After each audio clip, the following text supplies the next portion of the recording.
the competition starts, you can please start your presentation.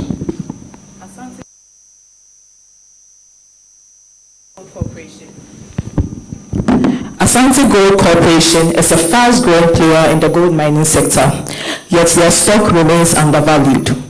As of 3rd December 2024, a stock traded for 97 cents.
It doesn't sleep.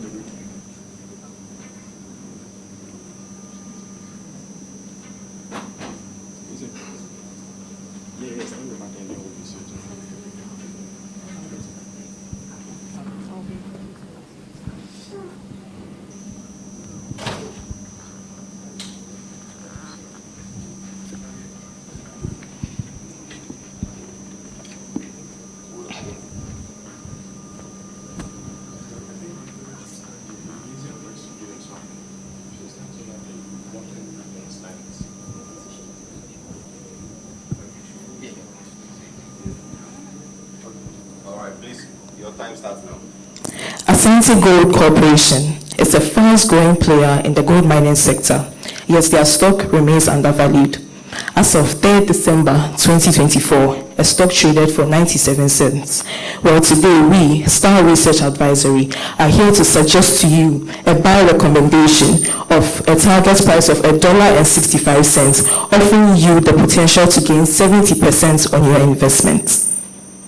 So our analysis is based on Asante Gold's strategic acquisitions, robust revenue growth, and favorable market conditions.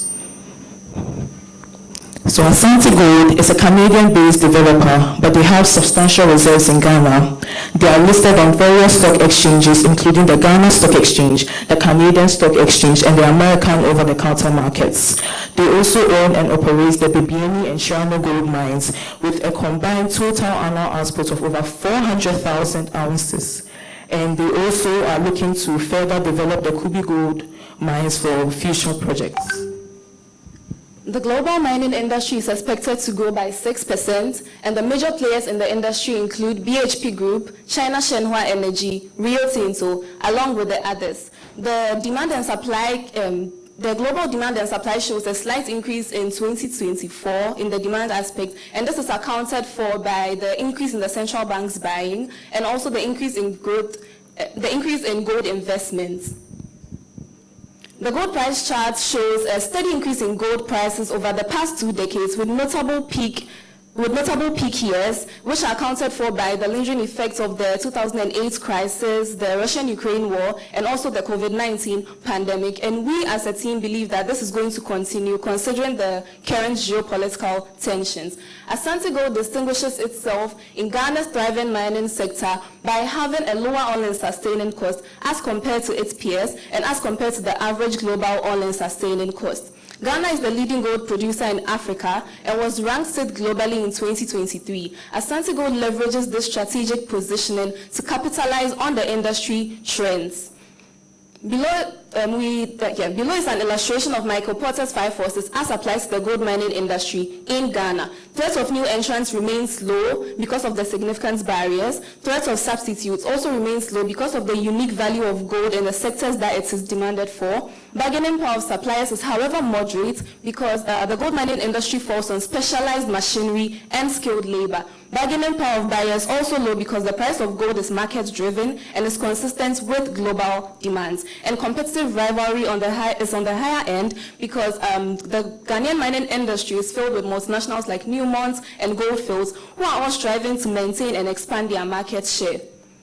Moving on to ESG, it has become a very important factor in investor decision-making, but mining firms, due to the impacts of their operations, face intense scrutiny in these aspects. What then is Asante Gold doing to address these concerns? Let's take a few look at their initiatives. With their mine closure plans, the company is investing approximately $24 million in environmental revegetation and rehabilitation. The open pits are also going to be used as controlled water bodies to sustain agriculture in the communities. I could go on and on about ESG, but let's take a look at the time where the people of Old Bibiani and Zongo complained about the contamination of their water, and the company in fact responded to this by conducting multiple tests to ensure that the water is clean for the people of the community. With their social investments, we see the MGBL Basic School, refurbishment of the municipal hospital, the football team, and the company also maintains a high standard of corporate governance by engaging and rotating different independent external auditors, and also maintaining, possessing 9-member board, very competent 9-member board of directors. We have other institutions rating the company's overall ESG performance, and the server platform gave them an overall rating of 6.7 out of 10. Digby also gave them an average rating, pushing them into the potential opportunity margin. And we as a team also came up with a simple factor rating method, which produced an overall score of 83.4%. Now moving on to our investment thesis. The value of a mining company is based on its reserves and its mine life. When these are exhausted, the mining company will have to shut down. What measures has ESG put in place in order to prolong its operations? So ESG acquired Bibiani and Chirano in 2021 and 2022 with combined reserves of 3 million ounces and an average mine life of 6.5 years. ESG carries out strategic advancements in its mining technology and continue exploration in order to extend the life of its mines. ESG has a third mine, the Kubi mine, which is currently in its development phase. When added to its fleet of mines, would increase the value ESG provides for its investors. So we estimated the revenue that both Bibiani and Chirano would generate for the next 10 years. And from the chart, you can see that the revenue peaks in 2028, reaching 1 billion. At that same point, production will be 500,000 ounces of gold, making ESG the highest producing mid-tier mine in Africa. Now, we know gold is a safe haven asset in times of economic uncertainty, and that traditional assets have been volatile with low returns. Why is now the best time to invest in gold? So gold has no correlation with some asset classes such as the Morgan Stanley Composite Index, the S&P 500, and the US cash, making gold a great tool for diversification. Gold also has the best returns in its year to date, and gold has been volatile in recent times as a result of the increase in its prices, but still remains the best store of value. So to the future prospects of gold, we've seen gold increase from 2,600 to 2,900, indicating that gold has been performing well across this year. And the gold futures curve by the World Gold Council and major financial institutions still have a bullish outlook on gold. Now, we know that gold has been performing well throughout the year, and we know that the cost of entering the gold market is very expensive. So how do retail investors take advantage of the bullish gold run? So we looked at the investment options that are available to a retail investor in Ghana, and we came up with 4 options. The first one is the Ghana Gold Coin, but this is trading in thousands of cedis, and it's relatively expensive. So we looked at the Ghana Stock Exchange, and we found 3 options. The first one was the gold ETF, which is trading at 440. The Anglo Gold trading at 37 cedis, and Asante Gold trading at 9 cedis. From this, you can see Asante Gold is more affordable with strong future growth prospects. Moving on to valuation. So let's see what the numbers say ESG is worth. So our target price of $1.65 is a blend of different valuation methodologies: discounted cash flow, net asset valuation, and relative valuation with weights attached. Our net asset valuation is based on reserves and future production capacities, with probable and proven reserves of 3 million ounces and expected mine life of 12 years. Our NAV model strongly suggests a substantial re-rating of the company's stock as reserves are fully reflected in its market valuation. Our DCF model is based on projections of unlevered free cash flow, a WACC of 10%, a terminal growth rate of 5%, and a risk-free rate based on Canada's 8-year interpolated bond yield. It's also telling us the company is undervalued with an intrinsic price of $1.23. Our relative valuation benchmarks ESG against other mid-tier mining companies in Africa with industry-specific metrics such as EV to proven reserves, EV to production volume, EV to revenue, and P/B ratio, giving us an implied price of $1.65. We didn't stop there. We conducted a valuation stress test to see what the company's value would look like in different situations. So for our worst case, our NAV model still holds strong in our worst case, but then our implied price is -1 cent. This is because of the aggressive growth assumption of $1,900 for a price of gold. But then in our optimistic case, we see a bullish trend through our various valuation methodologies with an implied price of $3.39. This uses an assumption of $2,300 for the price of gold. This is far below the current performance of gold, and so the real worth of the company is more than we think. This isn't just any opportunity, it's a golden one. So let's act fast. To measure the volatility of our target share price, we carry out 10,000 simulations using the Monte Carlo that we apply on our DCF on key variables like EBIT, revenue, and capital expenditure, which reveal a mean and median share price of 2.7, relatively higher than the current share price of 0.97. The result also reveals a probability return of 59%, which shows the strong likelihood of the company to generate gains for investors. Let's have a look at our risk and how the company tries to mitigate it. The company has faced liquidity risk. However, the company has secured $500 million gold forward purchase agreement, which provides the company with upfront capital to manage its operation and meet its financial obligation. The company also owes some variable rate loans, which may affect its profitability if interest rate move negatively. However, Ghana has already accounted for this risk as the economy is moving towards an environment of lower interest rates. Now, exploration and reserve risk. Rest assured, Ghana is a country with well-established gold belts, and the company is also actively investing in exploration and development. Let's look at our catalyst. The company secured $500 million gold forward purchase agreement, which will enable it to accelerate its activity at the Bibiani and Shirano mine. The company also undergoes feasibility research at Bibiani mine, which revealed 831,000 ounces of gold at a competitive all-in sustaining cost of $1,035. We therefore recommend a strong buy for Asante Gold Ghana. If you are looking for a golden opportunity, invest in Asante Gold Ghana and watch your investment shine. Thank you.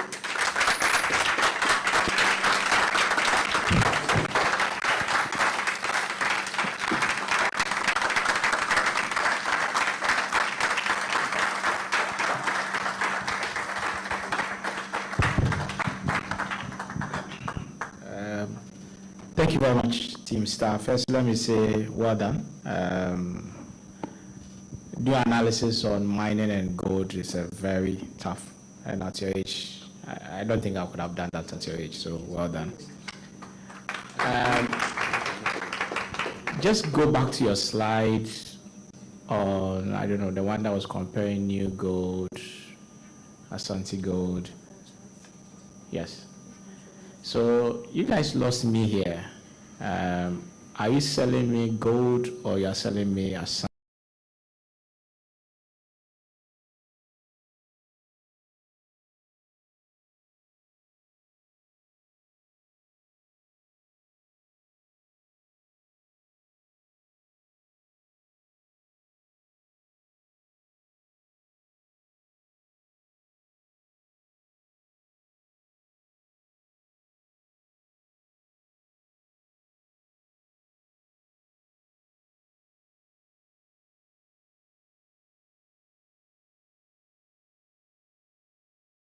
DC. So that's my first comment. Okay, so great concern. So over here, we are looking at the current performance of gold is very good, and many investors will be like to part of the bull run. And so we are looking at opportunities that people have that they can invest in gold. And so when you look at the Ghana gold coin pricing, it's very expensive. So retail investors won't be able to afford that. So we go onto the Ghana Stock Exchange to see what options there are for people to invest in gold. And then when you look at new gold ETF, it's 440 cedis, which is quite expensive. We also look at the only two mining companies that are listed in Ghana, Ashanti Gold and Anglo Gold Ashanti, with Anglo Gold Ashanti trading at 37 cedis, which is also quite expensive, making ASG the best option for retail investors who want to join the gold run to use. Yes, that's my concern. My concern is that if you want to do this, you should actually convince me that instead of buying gold ETF, having direct, I'm better off buying the company that mines gold than actually having direct access to the gold. Yes. And so you could have shown me a graph that says, even though gold ETF has done better, the gold mining company, if you look at historical returns, have done better. You are better off investing in the gold mining company than the gold itself. Okay. This doesn't do that. Basically, what this does is that it's telling me that it's 9 cedis and it's cheaper. Retail can buy it. I think that's not. Yeah, so over here, we're looking at retail investors, individuals like myself and my mates, who have lower income and then want to still invest in gold. And so when you look at the options, we can't afford Ghana Gold Coin or the ETF. And so a price of 9 cedis is very cheap and it's something we can afford to join the gold run. So that's the point we're trying to make. All right, thank you.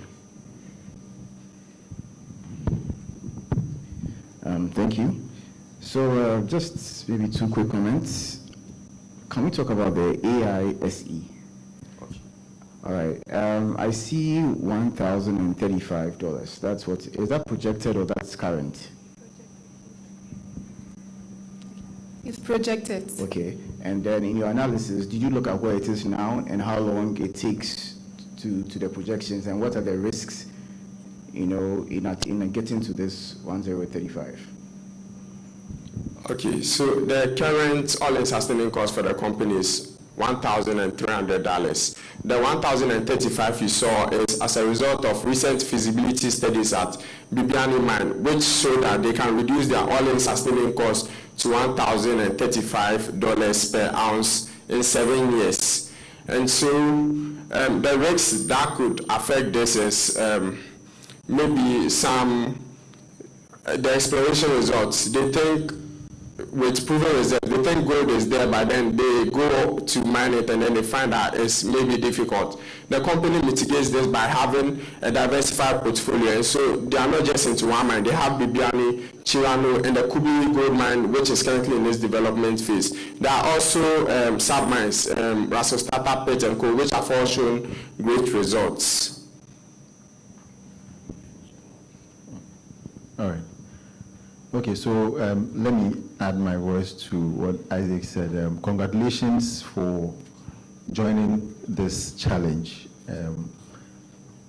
Again, just by deciding to join this challenge, you've gone ahead of, let's say, 99% of business students in the country, and I dare say even in the sub-region.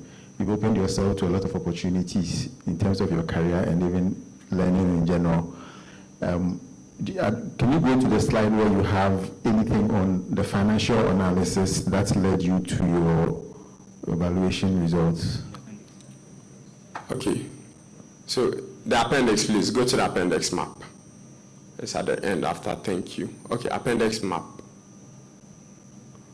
Okay, so we conducted thorough financial analysis, and then that fed into the various valuation methodologies we use. So from the other slide showing the valuation, we use DCF, net asset valuation, and then relative valuation. And so we forecasted their financial performance for our DCF, and then onto the NAV, we try to reflect the company's reserves, as mining companies are very dependent on their reserves, and so we try to reflect that into their share price. So DCF projected the various line items and showed us the company's performance to come, and then for our NAV model, we looked at the reserves, what production, what future production capacities can they get from that, the after-tax cash flows, and then we found the company's performance from that. Also, our relative valuation compared ASG to other mid-tier mining companies in Africa. And so using industry-specific metrics such as EV to production volume, EV to proved reserves, EV to revenue and P2B ratio, we also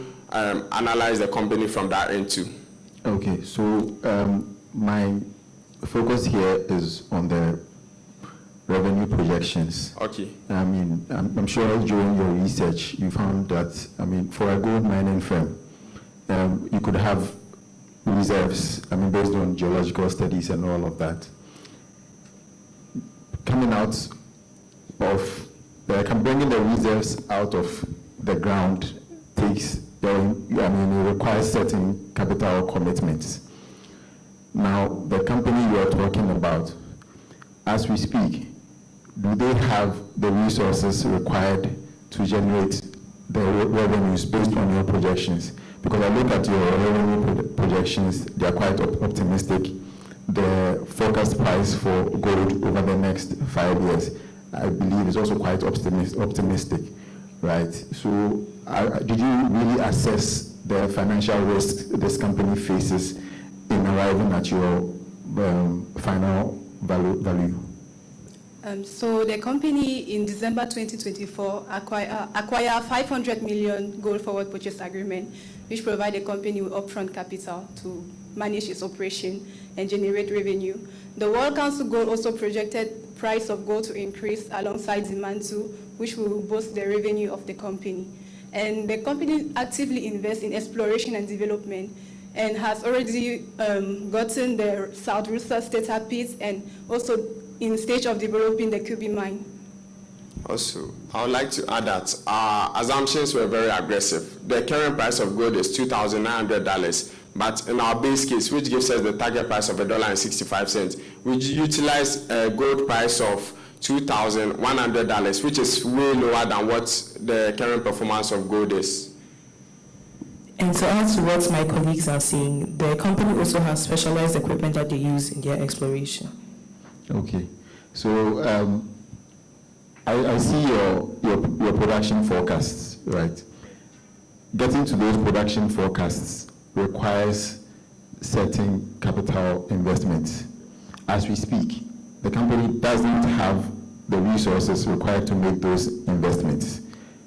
Okay, you mentioned the gold forward purchase program. In your analysis, I think you should have touched on what impact it's going to have on the company's revenues as well, because indirectly it will affect the company's revenues. The gold forward purchase program means that the off-taker is going to take the gold at a lower price compared to what is available on the market. They could have, I mean, you mentioned that the demand for gold is quite high, so they could have sold the gold on the open market at a much higher price than what the current off-taker is taking it as, so to reduce their revenues. How does that? That is the last question, actually. Okay. Yes, so you're right in saying they could have sold the gold for more. But then when you do things like this, you have to be strategic, risk averse. And so there could be the possibility that gold price will fall. And so the company entered into forward contracts using hedging strategies so that with the price they've agreed to sell the gold at, even if the price of gold falls, they'll still be on the safe bet, and then the projections they've made will come true. To add on what my colleague said, in order not to dilute the shareholder ownership, they prefer to acquire the capital by gold for purchase agreement. Thank you. Yeah, in addition, we're very conservative with the prices. So even though gold is currently trading at 2,900, in our valuation we use 2,100, which is the rate at which the gold is being sold. Yes, and then another reason why they use the gold forward purchase contractors, they were facing working capital needs, and so it provides financing for their liquidity needs. Thank you. Thank you very much. Let's put our hands together for them. Please have your seats. Let's put our hands together for them. I believe they did well in responding to very knowledgeable people posing questions at you at this level. I have a chatterholder friend here who I'm sure if he faces this panel We know about the place. Let's put our hands together. A Star Research Advisory. Our next team will be Worldwise Analyst. If they are ready, let's bring them in. Let's put our hands together for them as they come. Let's put our hands together for Worldwise Analyst. Let's put our hands together for them. Welcome, guys. And as you are aware, the presentation is 10 minutes. So, are you ready? Okay, if their slides are ready, then their time starts now. Good day, everyone. We are Team Worldwise Analyst, and we initiate a buy coverage on Asante Gold with a 1-year price target of 1.42 Canadian dollars with an upside of 39.22% from the last close on 1.02 Canadian dollars as at 31st January 2025. This recommendation is based on 3 key theses: bullish gold market driving growth and maximizing shareholder value, improved operational efficiency driving higher competitive advantage, and Asante Gold growth phase accelerating sustained profitability. Let's delve deeper to understand the reason behind this thesis. Gold's low correlation with other asset classes positions it as a strategic investment in times of economic uncertainties. Globally, the move of various central banks towards gold reserves have intensified the demand for gold. In Ghana, the Gold Coin initiative by the Bank of Ghana further continues this trend. However, illegal small-scale mining activities poses a threat to the mining operations in Ghana. Ghana is the largest producer of gold in Africa, hence the presence of strategic competitors, of which Asante Gold is one of them. Founded in 2011 and listed on the Canadian Stock Exchange in 2015, Asante Gold has made a lot of strides in expanding its assets portfolio by acquiring the Bibiani and Chirano mines in 2021 and 2022 respectively. In 2022, it attained its first gold pour and reported revenue in 2024 with Bibiani and Chirano contributed 44% and 56% respectively. Asante Gold is located in the Asante Gold Belt of Ghana, a region known for its rich untapped mineral reserves, hence serving as a competitive advantage among its competitors, chosen on the basis of production capacity, cross-listed nature of their stocks, and market capitalization. With a superior price per NAV of 0.9, we anticipate that Asante Gold has been undervalued by the market, hence our recommendation for Asante Gold's assets. So as mentioned, one of the key points driving our buy recommendation is the bullish gold market. As the saying goes, gold does not like good news. Well, we can see here that gold has historically performed so well during the times of economic uncertainty. As we can see in 2020, where due to the COVID-19 crisis, there was a surge in gold prices. Similar trends can be seen during the time of the geopolitical tension led by the Russia-Ukraine war. Now, with gold being the safe haven asset and the anticipated economic uncertainty conditions, mainly because of the imposition of tariffs, we do predict that there will be a surge in gold prices. This has been further corroborated with the market, as analysts from JP Morgan and Wall Street predict a multi-year bullish outlook on gold prices, as they forecast that prices will rise far beyond $3,000 per ounce. Now, with Asante Gold's corporation advanced operational efficiency, we do believe that they'll be able to capitalize on this gold trend, leading us to our second thesis point, the improved operational efficiency driving higher competitive advantage. So, Asante Gold Corporation is actively building its competitive edge with the implementation of a sulfide recovery plant. Guess what? This sulfide recovery plant is expected to increase their gold recovery rate from 70% to an impressive 92%. Beyond the surge in output, we do expect that this technology will further reduce their all-in sustaining costs, and of course, if their cost is reducing, then we definitely want to see an increase in their profit margins. With enhanced operational efficiency, strong reserve profile, and a financing package of 525 million Canadian dollars, we are certain that Asante Gold will be increasing its production capacity by a compounded annual growth rate of 8.75% for our forecast period, and this will translate to an increase in revenue of 10.52%, a a 10.52% compounded annual growth rate, with Shirano contributing a solid 11.33% towards this increase. Over the years, Asante Gold has invested heavily in capital expenditure due to its focus on exploration. However, due to the shift from solely exploration to that of production, we anticipate an increase in their profitability, as shown by a net profit margins of about 30%. With this shift comes less reliance on debt financing for growth after the $525 million package, and hence a lower debt and implying a manageable debt profile of up to 23% during our forecast period. Beyond the financials, many firms are now prioritizing environmental, social, and governance goals, which are now becoming increasingly a non-negotiable for already investors. For Asante Gold Corporation, the environmentally sensitive industry finds itself, it is setting a high standard. Asante Gold Corporation has been able to restore over 690 hectares of forest, tripling the land impacted by its operations. Additionally, its carbon emission intensity is now 0.604 metric tons of carbon dioxide equivalents per house, showcasing its focus on managing efficiency whilst minimizing waste. A company's success is not only determined by its profits, but the impact it has on its people. Asante Gold Corporation's workforce comprises 85% Ghanaians. Also, it has invested over $1.5 million in over 17 plus and counting social activities in Ghana only. Asante Gold Corporation corporate governance index score of 87.48% showcases a company that is firm on the values of transparency, accountability, and ethical governance. Additionally, 45% of its mining policy leadership roles are currently being held by women. For investors and stakeholders alike looking for a company which is ready and futuristic, Asante Gold Corporation is setting the high standard by prioritizing environmental, social, and governance factors as the cornerstone for sustainable mining. Having outlined our investment thesis, we valued Asante Gold using a blended approach consisting of the discounted NAV, free cash flow to equity, and relative valuation with weightings 40%, 30%, and 30% respectively. The discounted NAV is a widely accepted methodology in the mining industry due to its asset-heavy nature and its ability to directly reflect the resources and reserves of the company.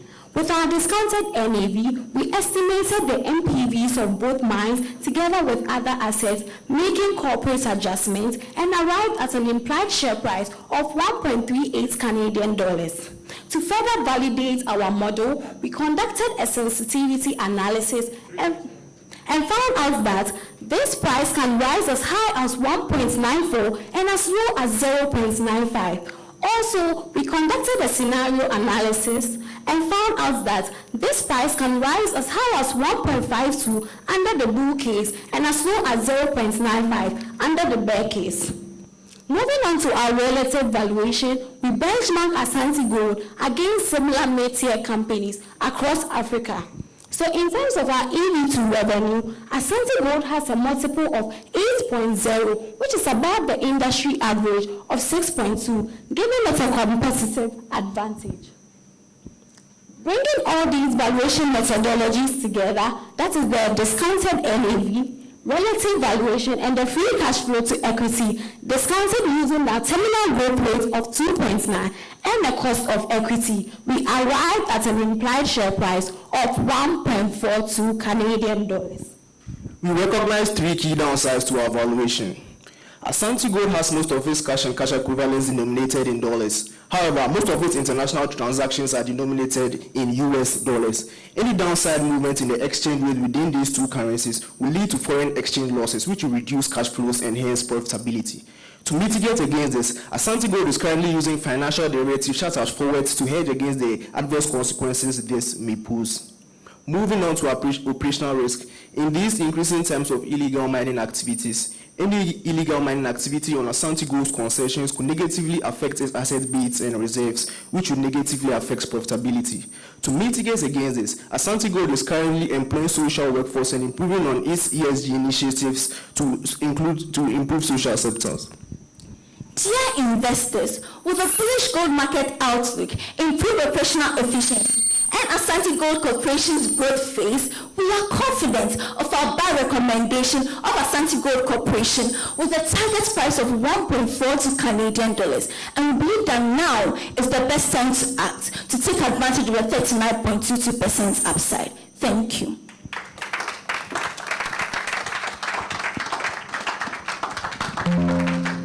So we'll take questions from our judges. Okay.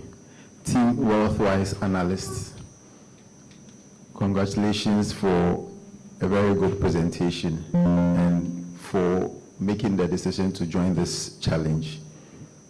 Like I told the other team, by participating in this competition alone, you've gone ahead of 99% of students across the sub-region.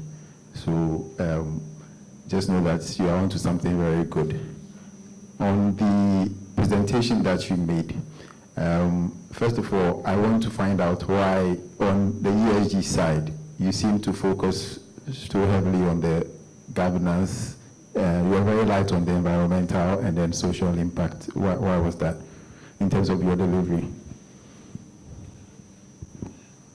Okay, so I stated 2 points under each of the factors, that's environmental, social, and governance. So for the environmental, Asante Gold has been able to restore over 690 hectares of forest, tripling the land impacted by their operations. And then also their carbon intensity emission is now 0.604 metric tons of carbon dioxide equivalents per ounce, showcasing that they are now focusing on improved efficiency whilst also reducing waste. Also, with the new sulfur treatment plant they are now implementing, we are advising Asante Gold to invest in sustainable technologies alongside filtration systems to prevent wastage and also better manage the use of energy because of the higher production capacity we anticipate them to have in the coming years.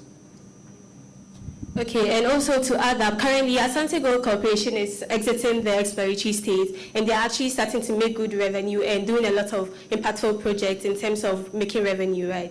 So if they are working on multiple projects, of course it's very important that they have a very stable governance structure that will be able to take these projects all the way through the end. So hence our heavy focus on the governance structure as we are valuing the company. Yeah, so in you're coming up with your evaluation, how did you assess the financing risks faced by the company?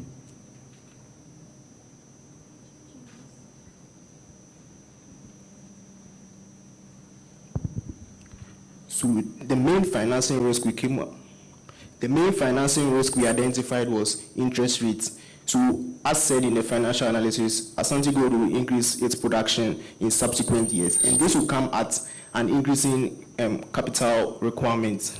So, we calculated the debt, the cost of debt which we expect on these increasing. Like we calculated the cost of debt which we expect on the increased debt that will be taken, and adjusted it downwardly in our financial analysis, like our projections. Thank you. And also to add on, so Asante Gold Corporation, noticing that it just exited the exploratory stage, they were initially taking up a lot of loans to finance the acquisition of gold mines. So at that point, their debt to equity ratio was quite high. However, now that we've seen they're exiting that phase and they are now making revenue, we know that for sure that their debt to equity ratio is going to reduce drastically, and now their profit margins are going to increase so high. So that was what we used to base on our adjustments. Thank you very much. Thank you. Again, like my colleague said, well done. I want to follow up on the point you raised about debt, the debt levels. Can you speak a little, what is their current debt level? And I hear you talk about some financing. Did you do some work on how much of that is going to pay off the existing debt and how much will be actually available to mine? So the 5 to 5 million financing package is acquired for their growth plans, so the increase in their growth capacities. However, some of this debt is being exchanged for equity. But for the financing they got from Kinross, for instance, it's being exchanged for equity, hence like lower debt expectation. And we we expect that most of this debt is going to be used for the expansion project and further exploratory products in that field. Okay, so what is the current all-in sustaining cost? It's about 2,000. Someone please go to that slide. No, please. Yeah, investment thesis 2.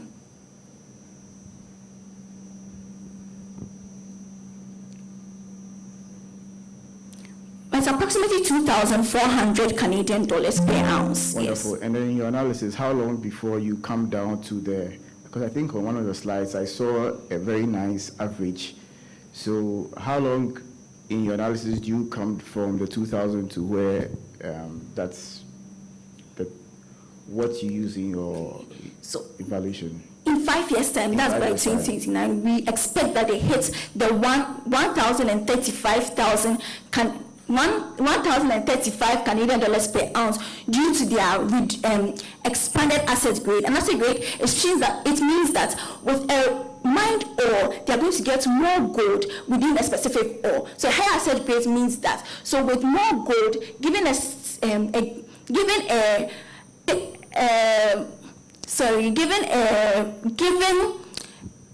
the price used to mine that gold, expecting more will expand this price cost over the ores mined from this gold, the ounces mined from this gold, hence reduce the all-in sustaining cost to that 1,035 per ounce.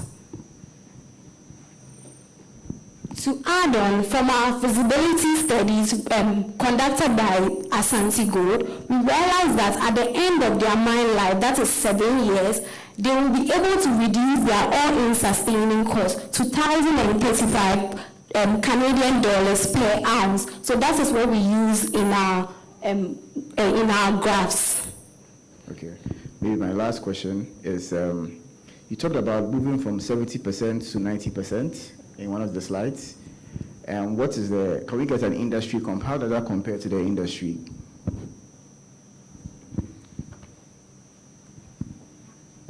Okay, so from our research, most gold mines have a recovery rate of about 80%. So if Asante Gold Corporation is having its increase by 92%, then of course it's well positioned and well above the average. Thank you very much. Once again, well done.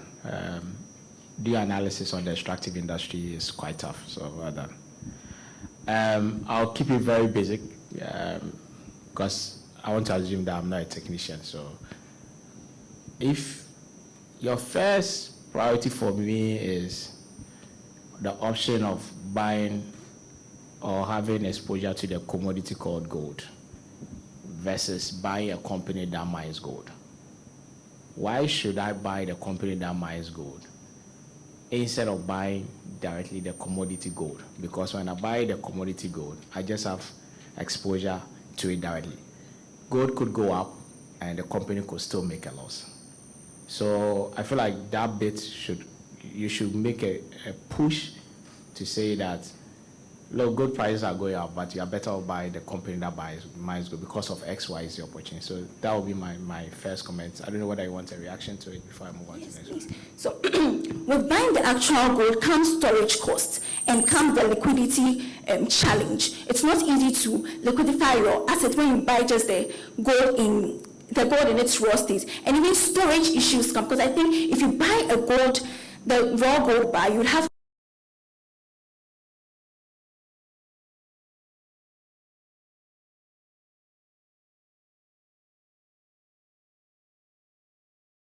shares. Okay, but there are gold vehicles on the stock exchange.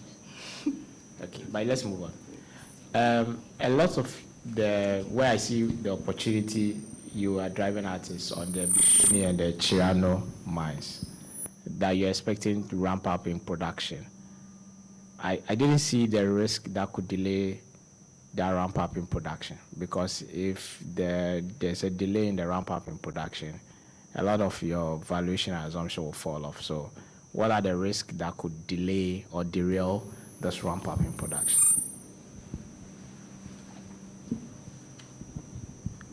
So most of the assets, the first risk I'll talk about is supply chain problems. So as a result of the increasing As a result of the increasing production they expect, they'll have to import various capital structures. So my colleague spoke about the sulfide plant. So any potential delays in shipping or logistics could pose a risk to its operations. So coupled with these Russia-Ukraine war, so coupled with maybe shipping expenses as well as the possible increasing tariffs at the ports, we believe it's a risk, supply chain risk. And to briefly add up, when he was discussing the risk to our downside, the downside to our risk, the downside to our valuation, he did mention that we noticed some operational and regulatory risk. And in terms of the operational risk, he mentioned that due to the illegal mining that is currently happening here in Ghana, there may be a chance that illegal miners may go into the concessions of Asante Gold Corporation, and if they have high quality assets which they are using to expand their production, they may damage these equipments which can affect operations at these mines. All right, thank you. My last question is on liquidity.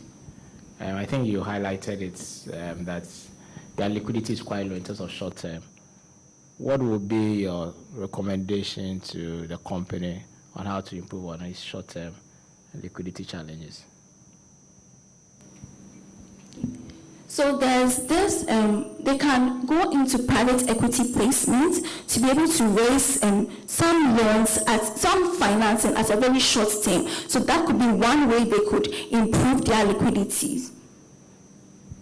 Okay, and also they could enter an arrangement where they sell their gold price at predetermined rates. In as much as we predict that gold prices would increase within the coming years, I mean, gold is still volatile, so in the meantime, they can have a gold price that will increase their profit margin by the desired percentage, and then they lock that price and sell it at that price. That's the future analysis, yes.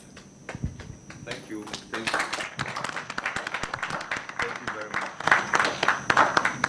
Thank you, Worldwise. Can you have your seats? Thank you very much. That was a great one. Let's put our hands together for them. I know it's not easy standing up here and taking questions from, people who are industry leaders as a student can be daunting. Let's put our hands together for Team Magna. Welcome to Magna.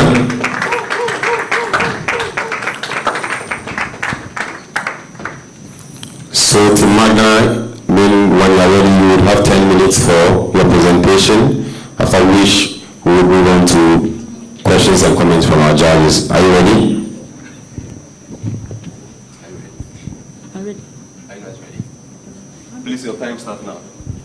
Good morning, ladies and gentlemen. It is an honor and a privilege to stand before you today as Team Magna. Today we present a company that spans from Canada to Africa's rich Ashanti gold belt with one burning question: buy, sell, or hold. Today we present to you Asante Gold Corporation. Asante Gold is surging ahead, offering golden opportunities for forward-thinking investors. We issued a buy recommendation with a one-year price target of $1.4 Canadian, representing an attractive upside of 37.8% on the last price of $1.8 Canadian on the 27th February 2025. So what makes Asante Gold a strong investment candidate? First and foremost, the acquisition of Bibiani and Triani gold mines has strategically positioned Asante to have a competitive advantage and a good presence market and stable level of production, and as such, would increase their returns in the long run.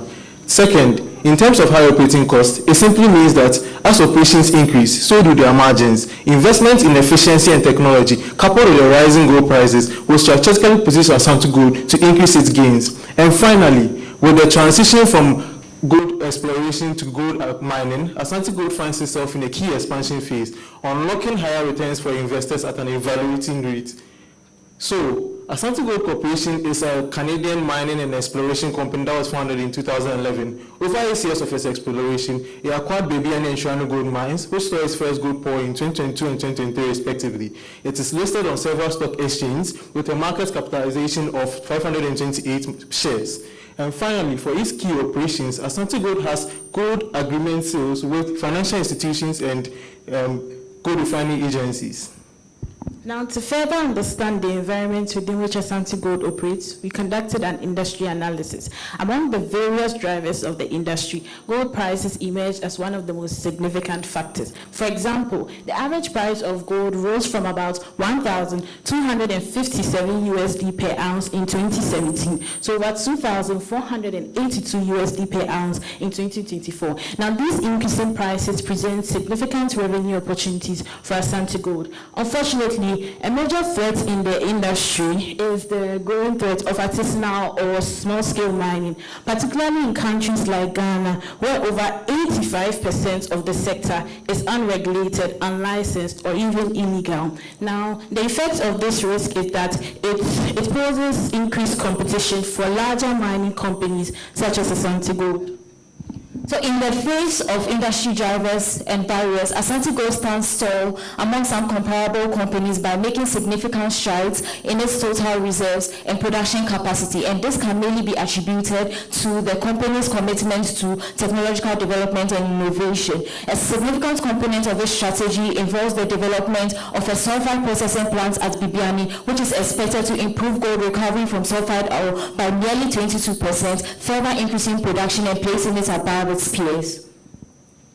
Asante Gold has undergone significant financial transformation. Due to the acquisition of the mine, the Bibiani and Chirano gold mines, we've seen a surge in revenue from a projected surge in revenue of 28.89%. Profitability is also expected to improve from negative 52.9% to a projected 4%. This is due to operational effectiveness, which can be seen in the reducing strip ratios across the years. And this has been also due to the strip ratio is a ratio which measures how effective the mine is in terms of extracting their ore. And this reduced strip ratio also further improves our analysis. In terms of our quick ratio, in terms of how well the business was able to sell off their assets to generate revenue, we see that they are higher than the industry average of 0.27 and is expected to reach 1.24 by 2028. In terms of how well they are able to also sell their inventory, they are projected to reduce to 12 days by 2028, and this is due to projects such as that of financial instruments. In terms of the quick ratio is also expected to increase to 0.17, and this shows that Asante Gold is utilizing their cash effectively. The bright future of Asante Gold is not only seen in its rising profitability or asset turnover ratio. Asante Gold is mining the future of sustainability. Now, environmentally, Asante Gold is prioritizing reliable energy, land and waste management through compliance with standards such as the ISO 15000 and the global and Ghanaian tailing standards. Now, if you remember, my colleague mentioned how artisanal mining is on the rise in Ghana, and this has adverse effects such as cyanide poisoning of our beautiful water bodies in Ghana. Now, Asante Gold is mitigating this risk by complying with the International Cyanide Management Code. Now, socially, Asante Gold is prioritizing community engagement and workplace diversity. With their Women in Mining initiative, they've managed to increase women representation in the Bibiani and the Chirano mines by 1% each. And they also have initiatives such as the Save Energy, Save Money, and Save the Environment in Bibiani. Now, when it comes to our governance aspects, I must applaud the governance of Asante Gold, for they have uplifted it from a BB rating on the Dignity ESG platform to an A rating, and through their enterprise risk management system, they have managed to improve the risk management of Asante Gold, and they are complying with their business ethics through the Asante Gold of business conduct. So our buy recommendation is further strengthened by a comprehensive valuation of Asante Gold using two main approaches. So for absolute valuation, we use the free cash flow to equity, and our FCFE per share was 0.150 Canadian dollars, and this is estimated to grow at a rate of 10% in the first 3 years and 12% in the following 2 years. And these growth rates are justified by Asante Gold's strong operational build-up from the two mines. However, the growth rate reduces to 5% and remains constant till perpetuity, aligning to the long-term global mining industry growth rate. These rates were used to project the cash flows and discounted as a cost of equity of 12.27%, and that resulted in an intrinsic value per share of 1.235 Canadian dollars. Now, onto our relative valuation average, we use 3 comparable companies, namely Kinross Gold, Galliano Gold, and I Am Gold. For our price to NAV, we use this because it helps us to get the actual value of the company's gold asset.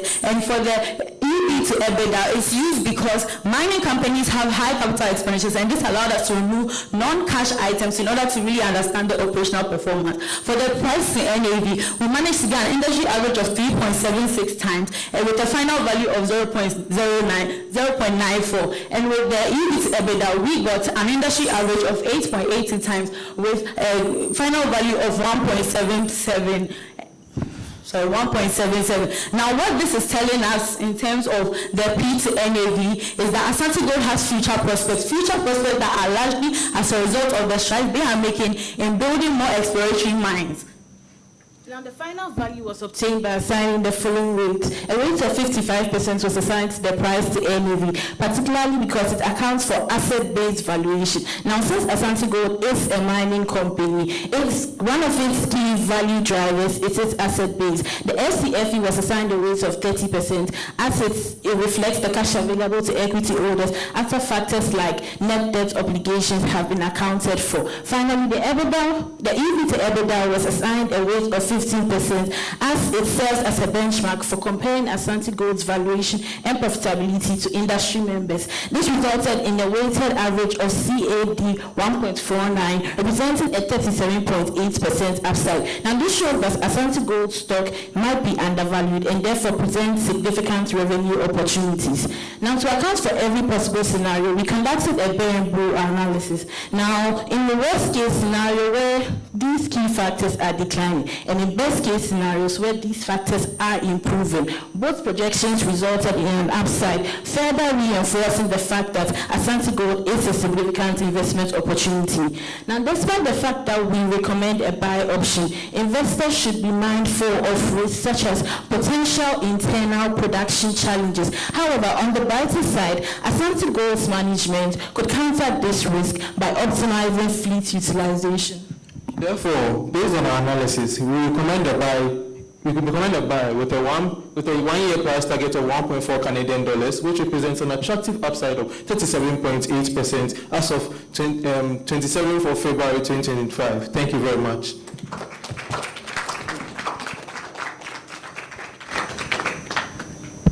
Hi, thank you very much.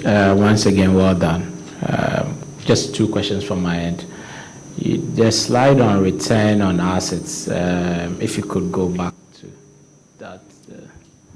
You showed a slide, okay, no,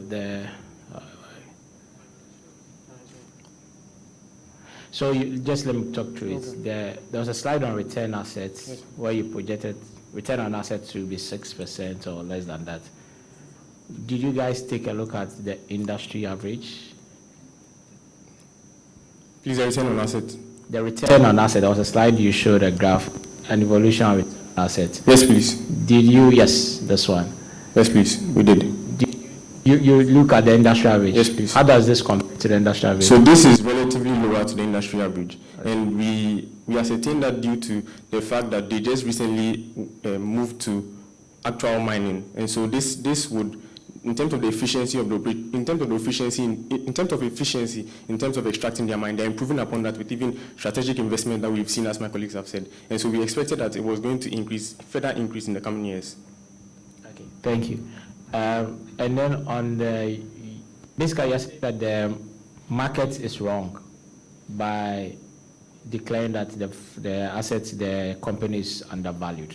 In simple terms, if market is wrong and you're right, the investor would make money. Yes, please.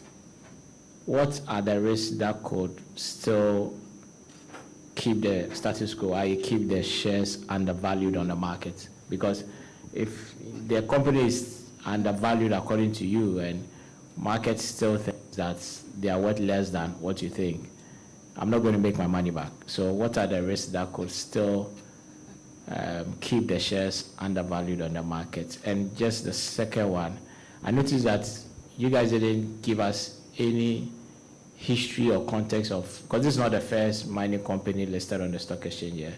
We've had Anglo Gold Ashanti. What has the return been like on that? Okay. Thank you. Thank you. I'll answer the first part of the question. Now, one of the key challenges is the potential for internal production challenges. That's one of the risks. So we analyzed their financial statements, and they revealed that during the last 2 quarters of 2024, they saw a reduction in their production of gold. And this is mainly due to limited fleet availability and an increase in all-in sustaining costs due to high capital expenditure. So that's one main risk that would keep their stock undervalued. It answered the question. Okay, thank you. The next one. Okay, so we considered some comparable companies like Galiano Gold and Iron Gold. We chose those companies because they are listed on Canadian Stock Exchange, and also they have mining assets in African countries, so they are similar to Asante Gold. And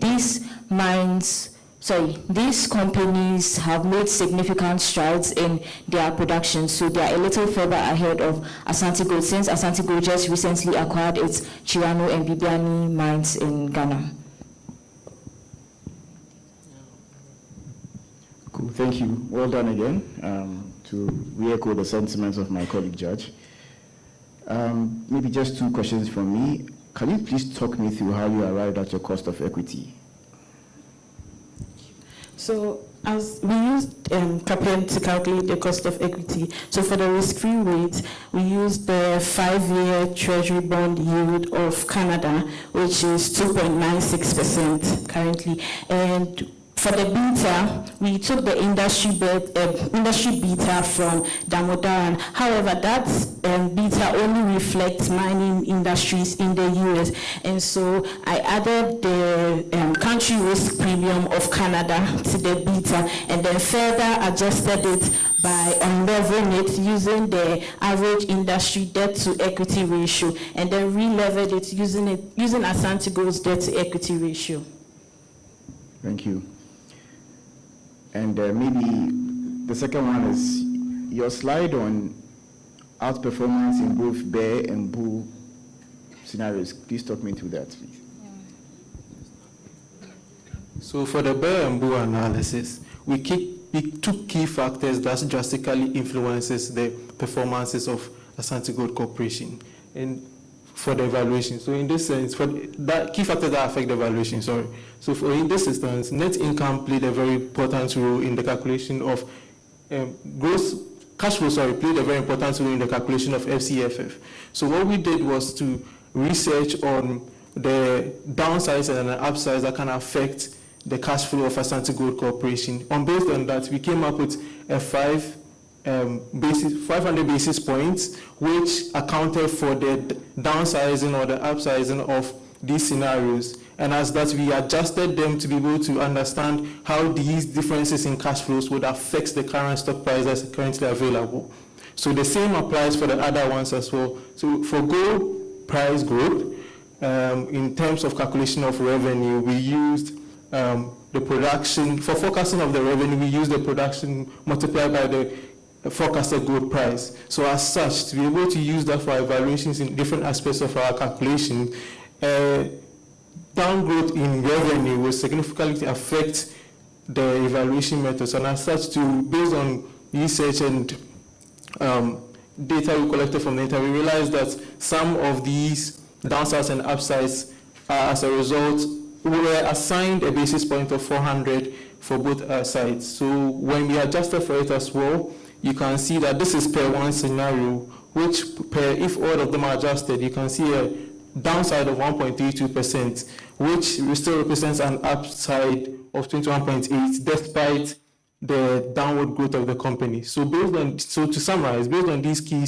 scenarios and analysis, the fluctuations in growth depending on the outcome of the economic conditions would drastically affect the stock prices, if that answers your question. Thank you. So maybe a quick follow-up. What is their current AISC, and how long your projections, what's the time between where they are now to what you are using? So their current AISC as of yesterday was 1.08 Canadian dollars. All in sustaining costs, AISC, all in the cost of mining. Sorry, could you please repeat the second part of the question? So what is their current all-in sustainable cost of mining? And in your analysis, how long before you move from there to what you are using as in determining the operating margins? Okay, so while I cannot provide a figure for the all-in sustaining cost, their financial statements reveal that during the last 2 quarters of 2024, their all-in sustaining costs increased drastically due to increased capital expenditure and high maintenance costs of their fixed assets like mining equipment. And so we give Asante Gold about 5 years. Our valuation was a period of 5 years, and we estimate that after 5 years, everything will go well for the company. Thank you. Thank you again. Thank you. Well done on a good presentation. Yeah. So, for my first question, I want to find out in analyzing the company's financials, what jumped at you when it comes to their capital structure?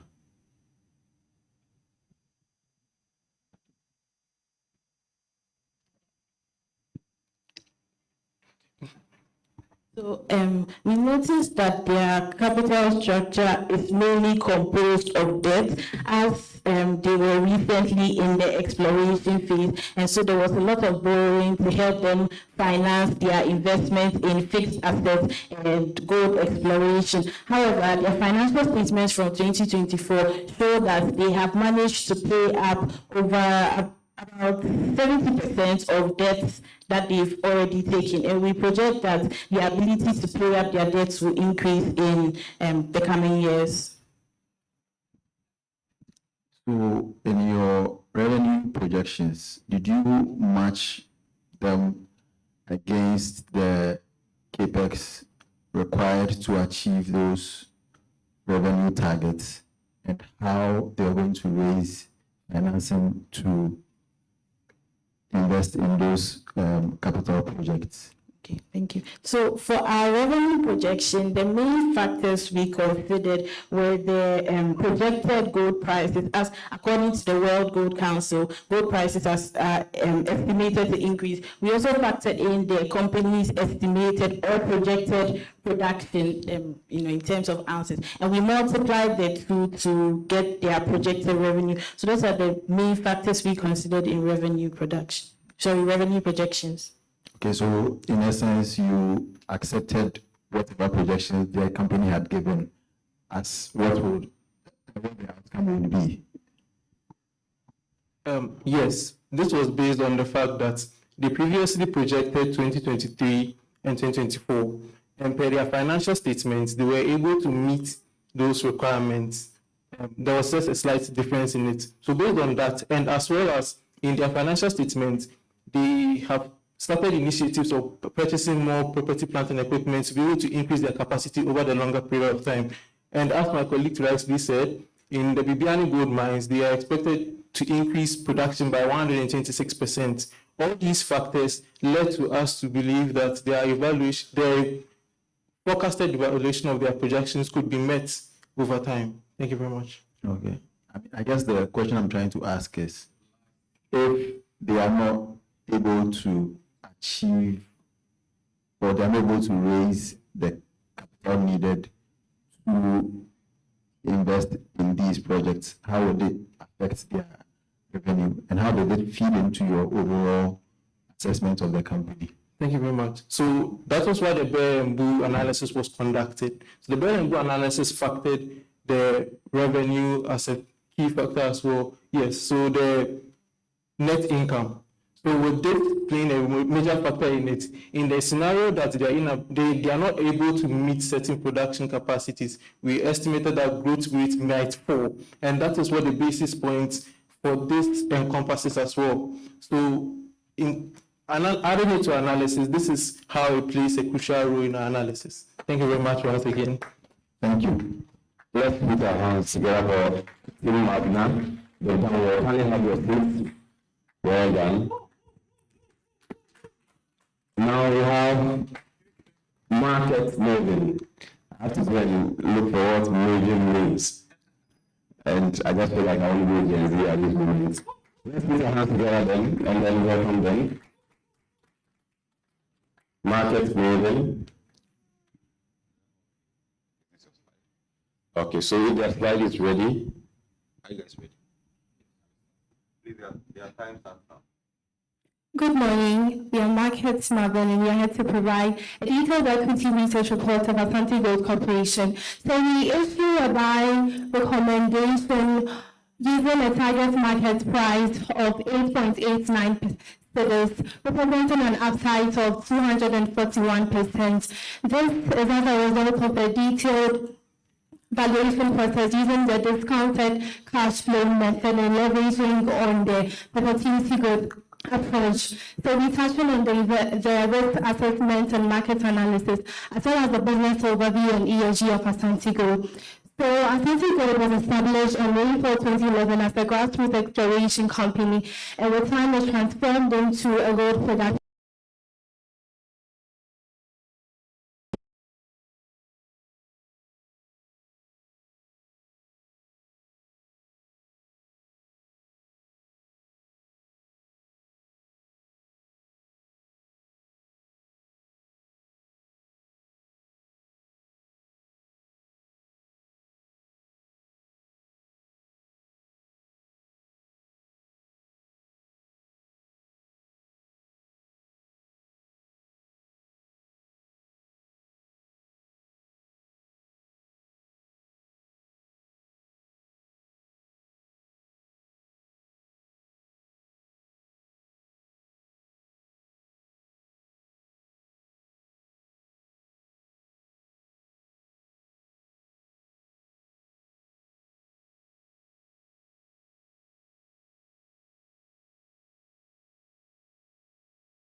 My last question, actually.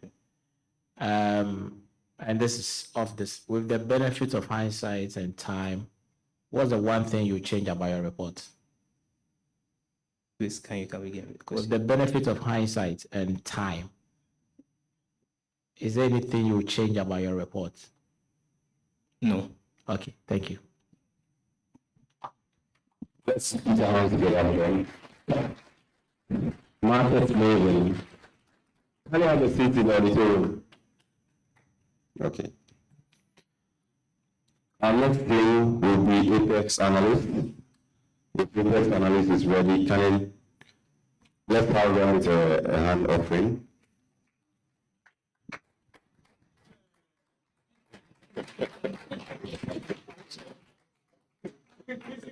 Welcome, guys. When the competition is done, can you option your gear for us so that we can go and start a mining company? Are you guys ready? Yes, sir. Is this a slide?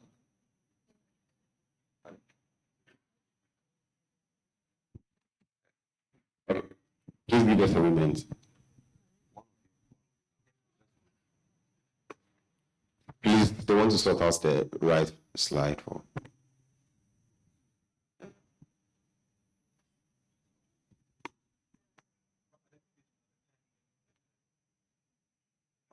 If you have time, you have 10 minutes for the presentation. I believe the question and answers will also be taking 10 minutes. So can you manage the time according to the slides you have so that you know we can get up in time?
Please give us the moment whilst we sort out the slide.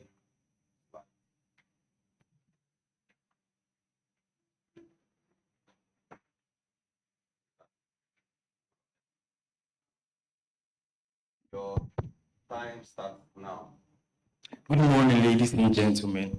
I'm Jonathan, representing Team Apex Analyst, and my colleagues are. We are here to pitch a bullish stance on Asante Gold Corporation. This is based on our 12-month target price of 11.5 Ghana cedis, representing a 29% upside.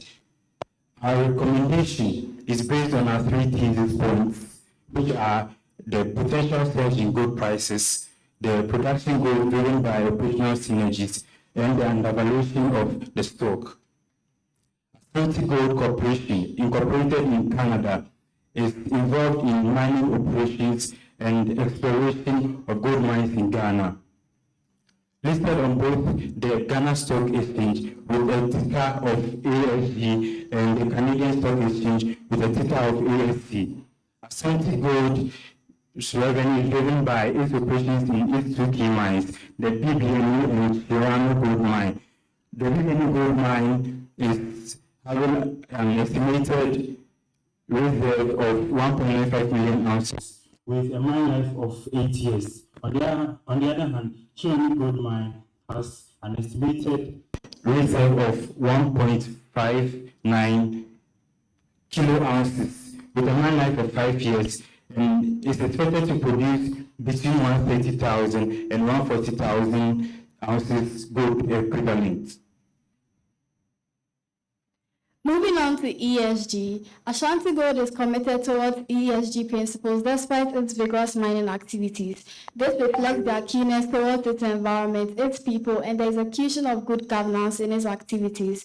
In its efforts to protect the environment, Ashanti Gold adheres to strict environmental rules by performing responsible mining and integrating the use of efficient energy techniques in their mining activities.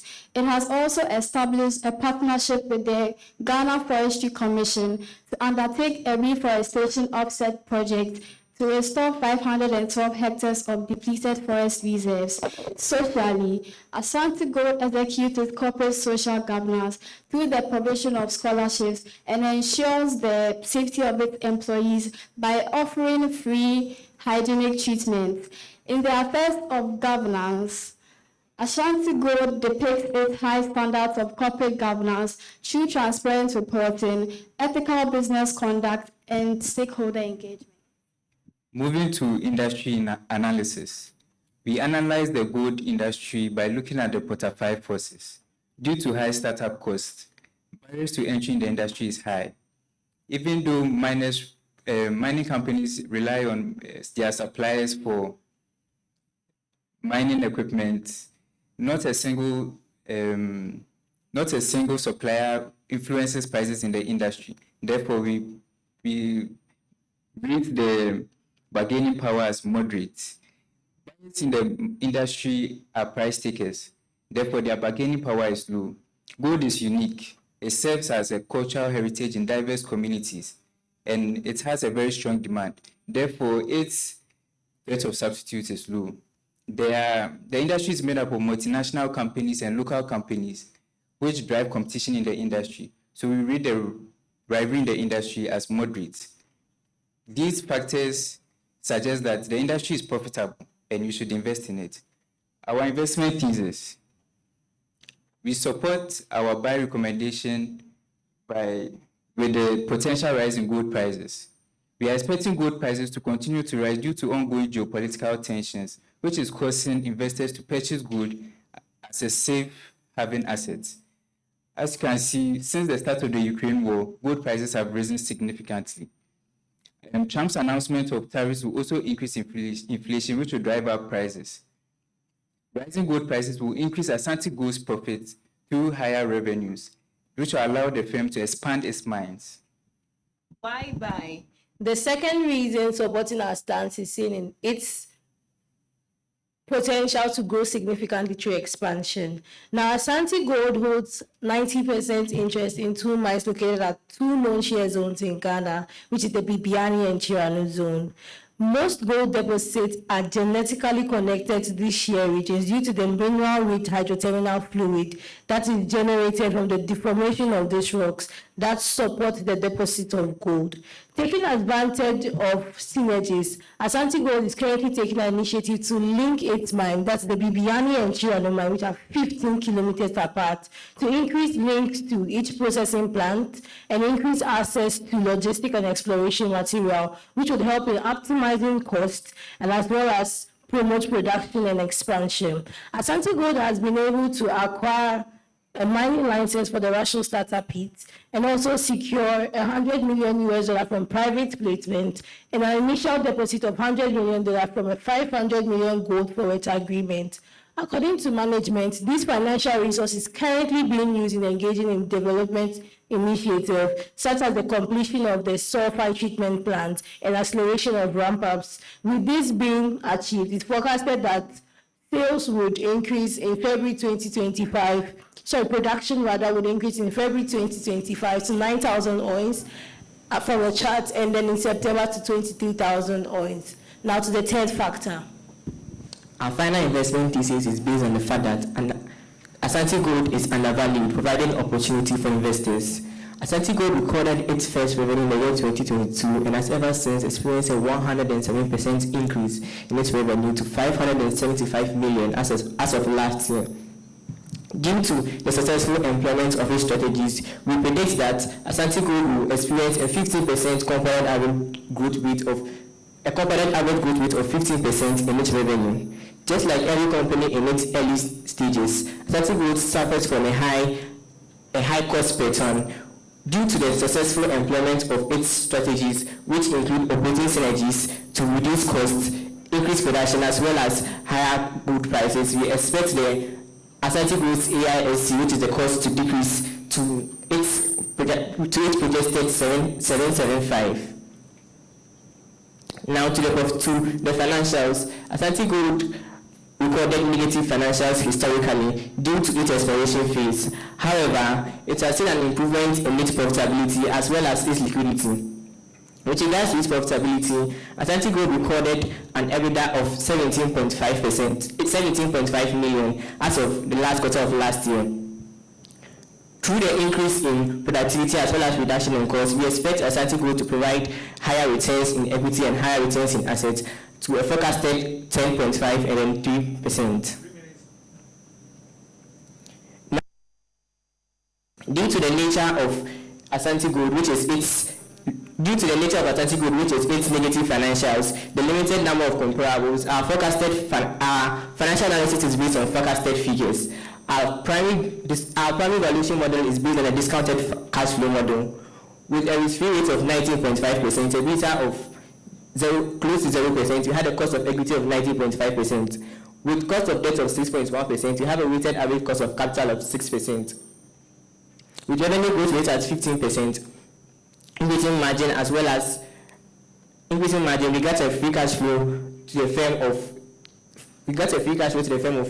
4.5 billion. This discounted by our weighted average cost of capital gives us a value per share of 11.5%, which is 29% above its current share price of 8.9%. As the saying goes, there is risks and cost for every action taken. Asante Gold is exposed to financing, marketing, and operational risks, which has medium significance and probability. As a firm that just moved from exploration activities to begin production, it has the responsibility of financing initially incurred exploration costs. Failure to do this will force its scale of operations to reduce, delay critical projects. To mitigate this, it is currently making good use of the private placement, the $100 million, as well as the 500 million gold forward agreement. So its operational risks, that has to do with losses incurred from inadequate internal processes and system. It is currently using the equity, the money generated to finance in getting upgraded processing instruments, more advanced mining technology, as well as exploring higher grade resource. It is exposed to exchange rate fluctuations since it operates in 3 currencies, and as well as the volatile nature of gold price also affects its needs, expose it to market rate, and we recommend that it goes to use derivatives like futures and options to hedge against this risk. Now, what should inform an investor that Asante Gold is the company to invest in, seeing in a strong future performance for the Chiani and Bibiani mine, operational synergies, capital appreciation, and positive market sentiment? With this, we re-emphasize our stance to make a long-term buy. Thank you.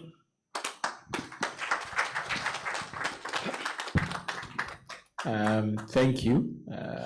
And also thanks for the creativity in your attire. Well done. If you could go to slide 19. Is it 19? Sorry, 20. Yes. Help me understand this. Is the cost of debt in foreign currency? So the cost of debt was divided by looking at the pre-tax cost of debt, which is the interest payables divided by the interest-bearing securities. And then since these interests are to Canadian or foreign creditors, we discounted it, or we adjusted it by the corporate tax rate of 26.5% in Canada to give us our cost of debt of 6.1%. Okay.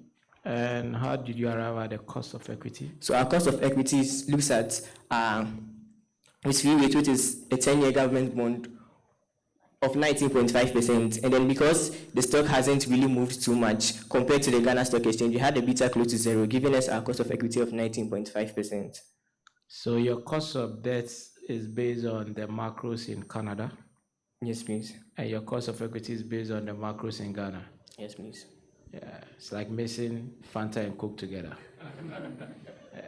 So I guess that explains why your WACC is 6% because it's quite low for a mining company.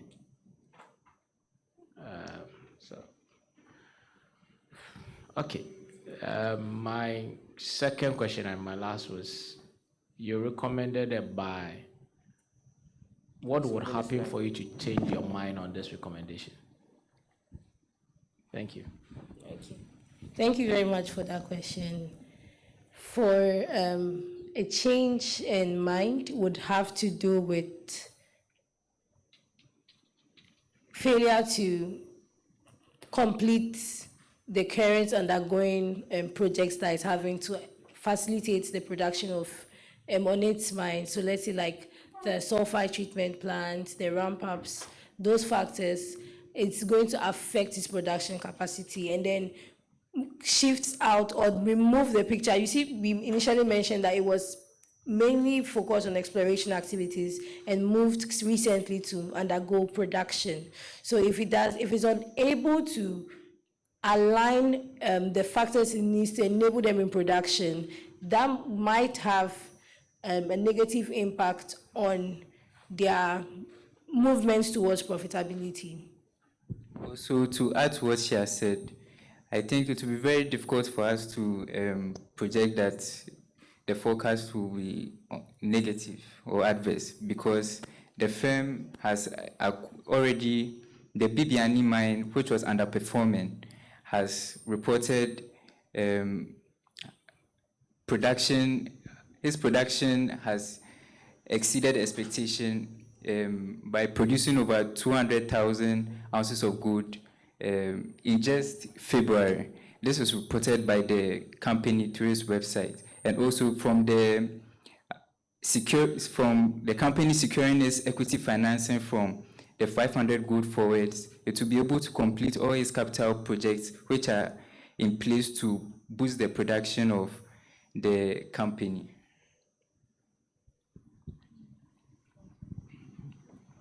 Well done again.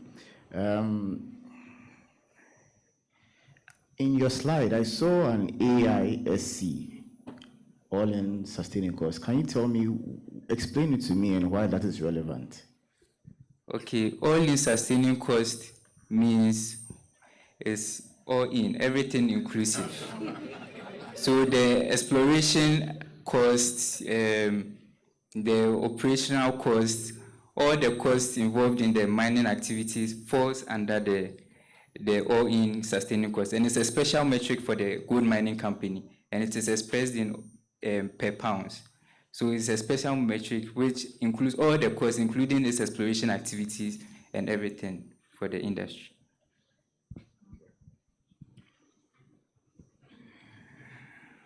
So please talk to me about how the gold forward sale is going to help exactly. You sort of touched on, glossed on it, but can you drill down a little bit into how that helps? Okay, thank you very much. So for the gold forward sales, it has received the first deposit of $100 million. And this amount is what it's currently using in completing the upgrading of the processing infrastructure, which is the sulfide treatment plant. And it's also currently using that amount to refinance some of the liabilities it has incurred from previous exploration activities. And it's also using it for more acquisition opportunities, just like the recent Russell startup pits that currently gained license for. So that is what it's using that figure. For the remaining $400 million, is going to be received in 4 phases within the next 22 months, according to the news release from the company. To add to this point, Asante Gold listed a number of initiatives to increase their production, and including acquiring an aging reactor for efficient oxygen utilization, which would lead to greater efficiency. Also includes building road networks to link the BBNE mine and the Chirano mine. So acquiring this placement will help finance these initiatives, which then leads to the increased production. Okay, cool. I think final comment is I like the fact that you spoke about the synergies in the 2 mines being together. I think that's a good point, and it should help.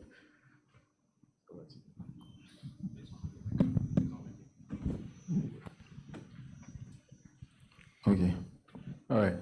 So thank you, Team Apex Analysts. Yeah. So I want to know, okay, in your assessment of the company, okay, did you look at the strategy that they set out to implement at the beginning and whether there have been any changes along the line and how that is going to impact your assessment of the company or how that fed into your valuation? Okay, so the company set out as an exploration company. It was focused on acquisition, assessment of mines, and it later revised their strategic. They later revised their strategy to gold production. That led to them reporting revenues from 2022. Yes. Also, I think a strategy is the fact that they have explored diverse ways for equity financing because it just started gold production.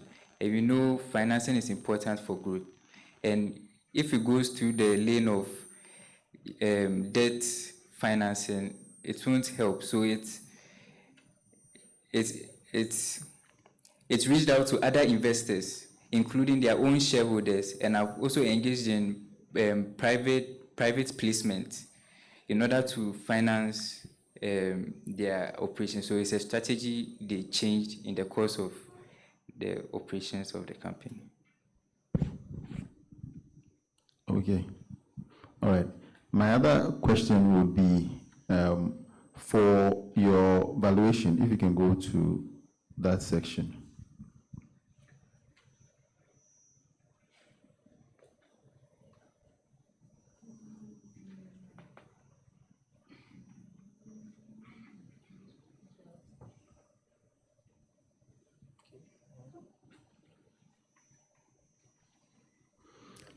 Yes, so can you talk us through again what your methodology was and what the justification for using that particular methodology? And tied to that, are there other methodologies that you could have used and why didn't you use those? Okay, so the methodology we used was the discounted cash flow, which looks at discounting the estimated free cash flow to the firm by the weighted average cost of capital. There are so many or other methods we could have used, like the relative valuation, but due to the limited number of comparables in the market currently, because it has now started its production, and then there are limited number, or there are literally no company listed on the stock exchange which are at its current operations right now, making it difficult for us to use relative valuation. Additionally, with other metrics, it's based on the financials of the firm, and then previously the firm has recorded negative financials, making it quite difficult for us to use other valuation methods. Okay. So again, is there a reason why you chose to look at the CD-denominated metrics? The company is listed in Canada as well. You could have easily found comparables if you had looked at the Canadian market. You just wanted to make your work easier. We're looking at Canadian comparables would have been a little easier for us, but as Ghanaians, we have to support our own. We have to actually we have to support our own, so we have to literally as Ghanaians, we have to support our own. That's why we used everything based on Ghanaian, because their mines are also, and every single production is based on their mines in Ghana. So all our focus were based on everything in Ghana, rather than looking at Canadian comparables and looking at Canadian figures. Okay, I guess the time is up. Okay, so so I just wanted to say that the other companies listed on the Canadian Stock Exchange also have operations in Africa. Okay, and so the underlying value creation metrics and assumptions would apply as well. I mean, I don't see the correlation between helping our own or supporting our own, in this particular case, but that's a good one. Can I say something? So, because we are looking at a company listed on the stock exchange, we try to look at comparables also listed on the stock exchange. That's why we didn't use Canadian companies, because those ones some of them are not listed on the stock exchange. If you had decided to use Asante Gold's numbers as found on the Canadian Stock Exchange, then the comparables would have also been companies listed on the Canadian Stock Exchange. That's the point I'm making. I'm not saying that you should look at it as it's listed on the Ghana Stock Exchange and go and use comparables in Canada. Thank you very much. Yeah, all right. Let's put our hands together for them. Can you have a seat? Apex Catalyst. Our next team, Apex Analyst. Our next team will be the Catalyst Leadership. If they are available, let's put our hands together for them. So that we put your hands together for them.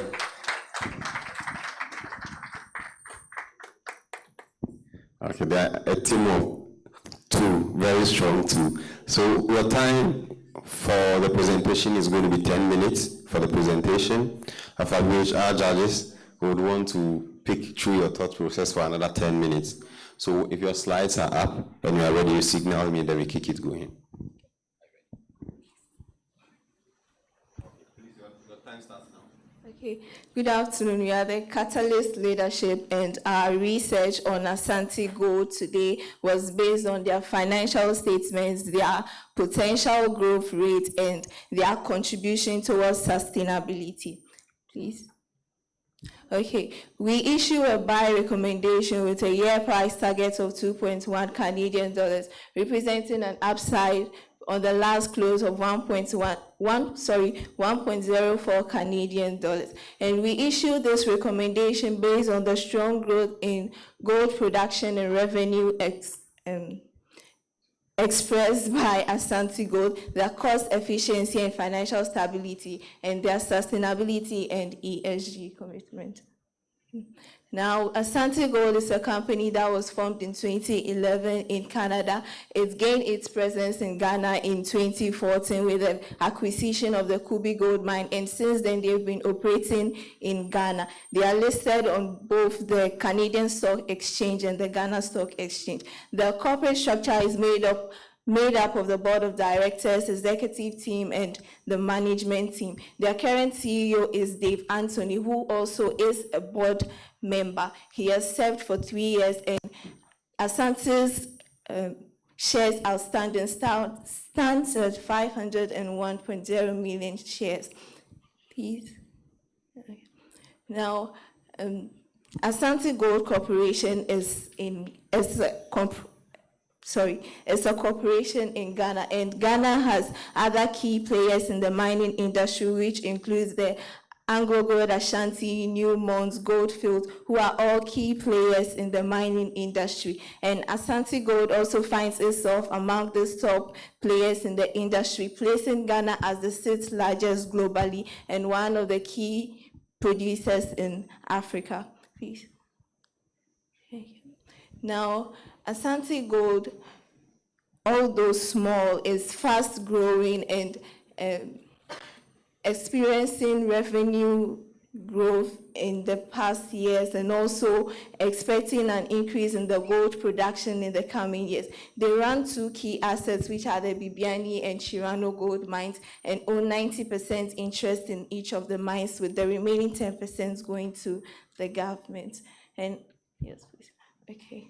So Asante Gold, yes, as we say, it's very small and new compared to the other key players in the industry, but it's doing quite well, putting itself at the top of the, at the top of the competition in the industry. And we associate this to their capital strength, their specialized expertise, and the commitment to the ESG principles, putting them on top and on the same level as the other key players in the industry. Yes. Now, Asante Gold has a sustainability model which centers around 4 key areas, which are people, innovation and technology, governance, environment, and sustainability governance. Please. Okay, so now their actual contribution to the ESG model, or their actual presence, as we've seen, they have a model that talks about how they can actually go about implementing this ESG model in their operations. Now, these are the actual activities that they've done to contribute to the ESG principle. So through the environmental initiatives, they've partnered with the Ghana Forestry Commission to reclaim lands and also practice reforestation practices so that the lands aren't left bare or left not to be able to, in use for a long time. They also invest in water treatment and waste management practices, and they also engage in biodiversity communications and also reduce greenhouse emissions. For their social responsibility, they've contributed to the health and safety of the people in Bibiani by refurbishing the children's ward and also contributing to the eye center at the Bibiani Municipal Hospital. They've also contributed to education by offering scholarships to over 70 students and also providing a modern computer lab for the Bibiani Nursing Training College. They also provide assistance and vocational training for the local businesses in Bibiani. And for their governance and ethical practices, they've put in place policies and measures such as the UN Human Rights Protection policies, the UN SDG goals, so that they are able to conform with regulations surrounding their gold exploration and also production. And we also have gender and inclusion, so they include, they try as much as possible to have a balanced gender in the leadership programs. Please. Good afternoon. Our financial analysis is based on a trend analysis where we evaluated the income statement and balance sheet of Ashanti Gold Corporation from 2020 to 2024. For the income statement analysis, we used the operating income, the net income, and the free cash flow. And we came out with an observation that Ashanti Gold Corporation faced a huge losses from 2020 to 2024, and the negative values for the free cash flow suggest that they were not able to meet the short-term and long-term obligations. Please, next slide. The next one. Moving on to the balance sheet, we can see an overall increase in the total asset and the total liabilities. The overall increase in the total assets suggests that they were investing in the acquisition of new assets, but by using loans. That's why the total liabilities increase, and it is even higher than the total assets. The equity fell from 2020 to 2024, suggesting that there was a high debt and high losses. For the stock price analysis, during the third quarter of 2024, the stock price was at its peak around 1.45 and reduced during the fourth quarter and increased again during the start of 2024.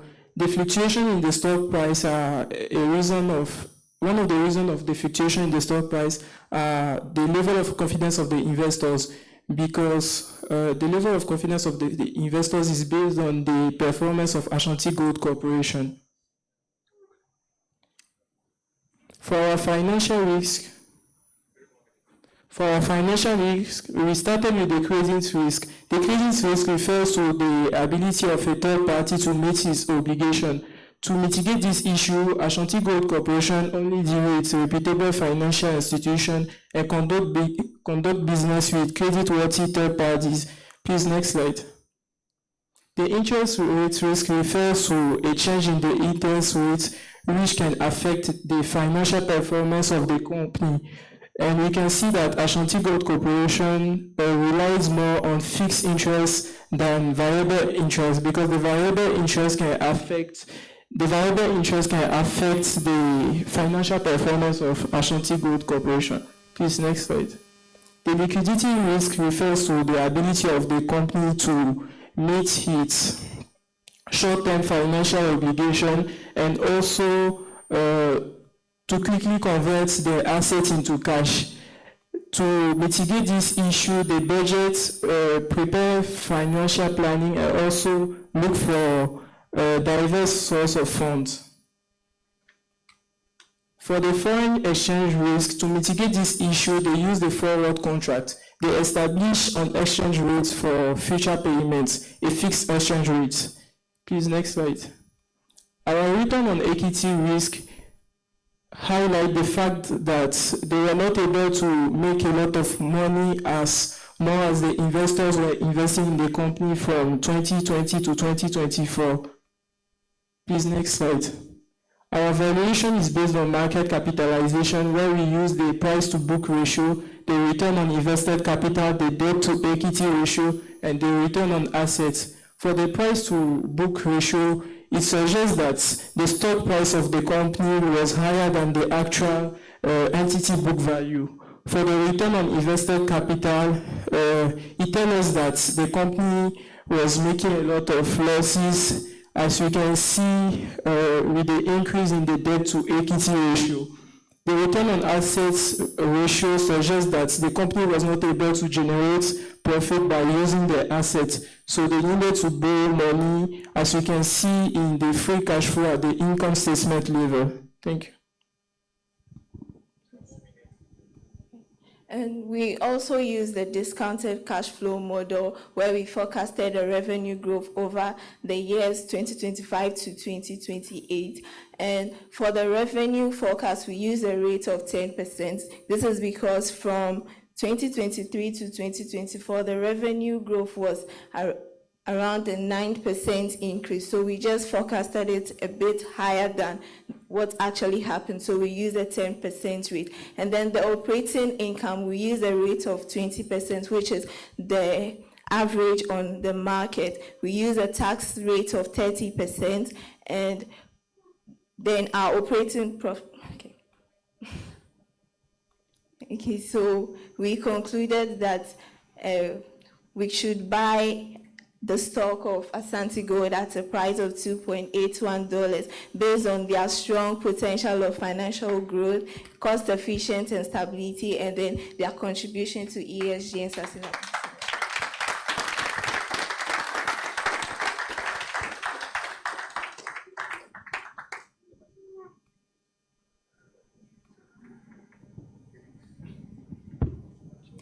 Okay, well done, Team Catalyst Leadership. You make a wonderful pair, and I can assume that you guys have done a lot, given that there are just two of you. I have a few questions. So your target price, okay, is how many years into the future that we go? Is it a terminal? No, just a forecast to 2028. Just forecast to 20, so it's a 5-year target price. Okay, all right. So in arriving at this target price, okay, I mean, we've seen that you used the discounted cash flow. Did you explore using other methodologies, and why didn't you use them? What was the result? Okay. We only use the forecast, the discounted cash flow model. We also did use the market capitalization model, but we only got the price using the discounted cash flow model. We didn't use any other extra models.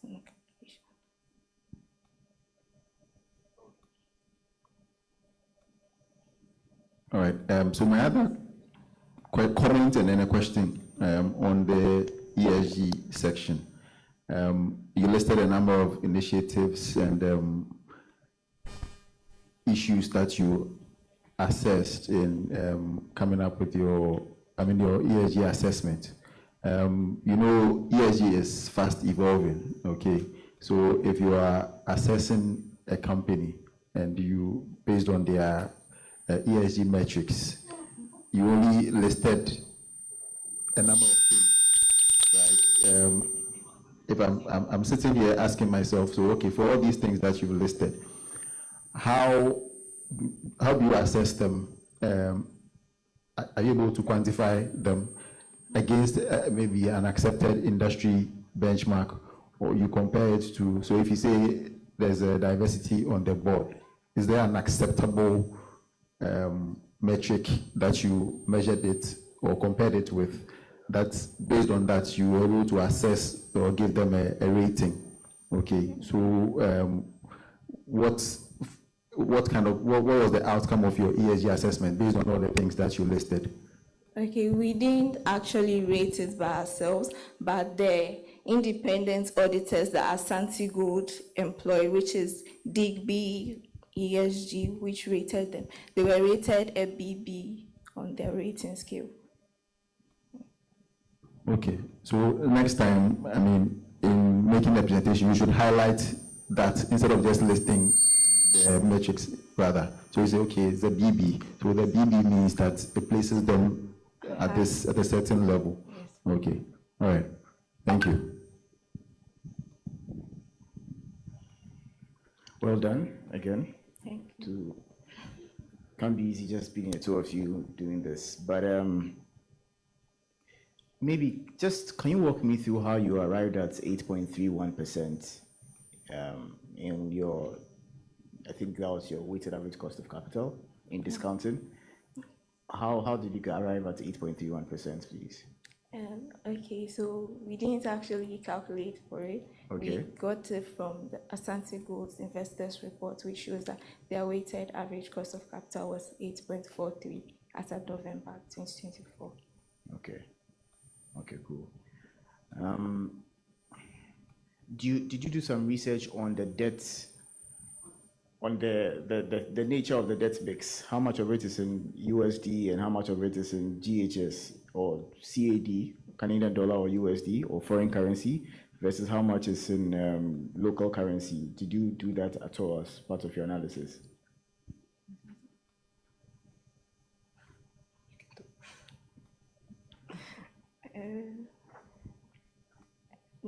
I don't think so. Okay, that's fine.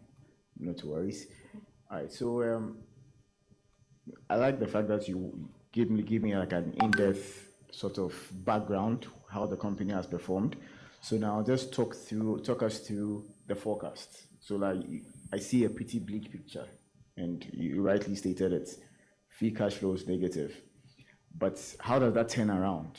You know, if you can just talk me maybe just 2 or 3 points, how you envision exactly. See what's here right now, we see quite a negative, but what are the two main things which would enable Asante to be turned around in your forecast going forward? Okay, so as I said, the growth in revenue from 2023 to 2024 was about a 9% increase. So we were optimistic that from 2024 to 2028 there would be at least an increase going henceforth. So we used a fixed rate of 10%, which we used to forecast the revenue, and that's how come the revenue increased over the forecasted period. And also we use, for the operating income, we also use a 20% growth rate, which is attributed to the industry average. Okay. Is this the Ghana industry or the global industry? Global. Yeah. Cool. Thank you. Thank you very much. First, let me say this. Well done for the courage for the two of you to just decide to take this onto yourself. I don't know what drove you guys, but well done.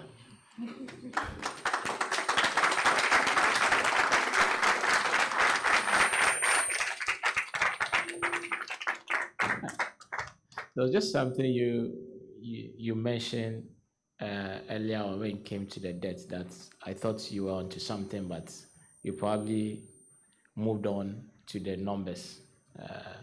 Where you said the debt was almost at par with the assets that they have.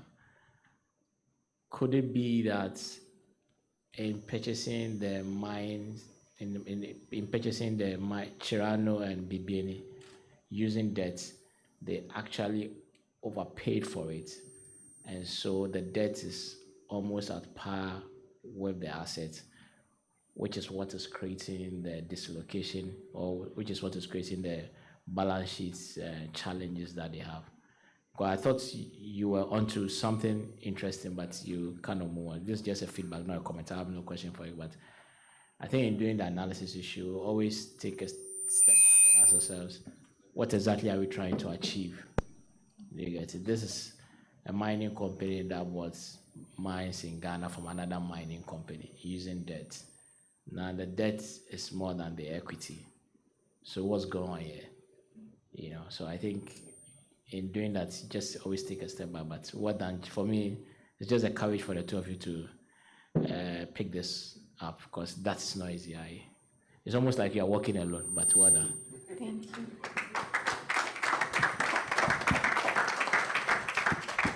Please let's put our hands together for them. Can you have a seat? They've done well. Let's put it together for them. Now we'll be having our final team, and so far our competition is almost coming to an end in terms of the presentation stage. We want to invite Pinacle. If they are here, let's put our hands together for Pinacle for their presentation for the day. Put your hands together for them. Welcome, Pinacle.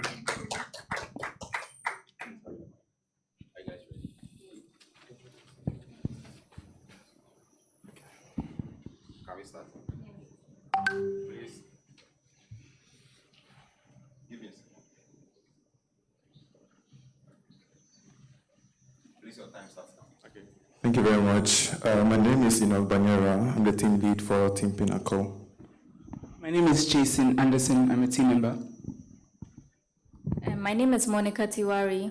I'm also a team member. My name is Yolana Kofi. I'm also a team member. So we'll be taking you through the market and industry overview of Asante Gold, the financial performance, relative valuation, the barriers to entry, investments risk, competitive positioning, the ESG, as well as presentation of the ESG scoreboard and giving you recommendations. So the Asante Gold is a corporation that is a prominent gold exploration as well as development and operating company. Asante Gold mainly focuses on the exploration and mining of gold within Ghana, Canada as well. Now, they have two main gold mines, which are the Chirano and the Bibiani gold mines, as well as an exploration site at the Kubi Gold. So they're also listed in 4 separate exchange markets, which are the Canadian Security Exchange, Ghana Stock Exchange, Frankfurt, as well as the US Stock Exchange market, under the ticker symbol ASG. Now, they have a current, so on the market in the overview, we currently have gold prices skyrocketing up to $2,730 per ounce. This chart here shows the current rise of gold on the market, where we have seen an exponential growth from September 2021 up until January 2025. Now, this growth demonstrates how high the value of gold currently is globally. Now, the global gold market size is valued currently at $276 billion as at 2023. The market is also expected to grow from 291 billion up onto 457 billion by 2032. Now, this projection shows a compound annual growth rate of 5.8%, and this forecast is basically to show how far the value of gold can go. Now, this this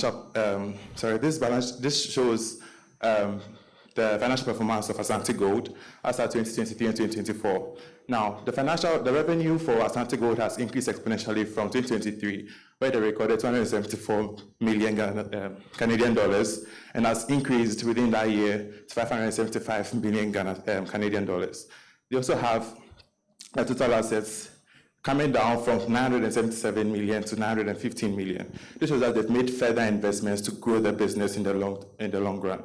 The current non-current liabilities is currently at 161 million as compared to what they had last year at 133 million. This shows that they're currently taking on more debt to be able to expand, to be able to grow their business as well. When it comes to their operations, we have the gold equivalents produced per ounce for the year in 2023 being 124 million, which they have grown exponentially to 214 million within the span of a single year. This shows that they have been able to maximize their efficiency, they've been able to produce more, they've been able to expand how much they can mine. They've also sold up to a 40% increase from 2023 to 2024, which was from 120 million to 220 million. Now, when it comes to their all-in sustaining costs, they've been able to increase it slightly from 2,390,000 to 2,732,000, which shows that they've been more in on the long-term running of the business. Now, this shows how much the value of the price of stocks for Asante Gold has come down within a year. So from 2023, the max price for a stock was at $2.27 for a single stock, which has currently come down to 1.02 Canadian dollars. This shows that this is the best time to buy stocks for Asante Gold, since the price has currently dropped significantly from what it was in the years before.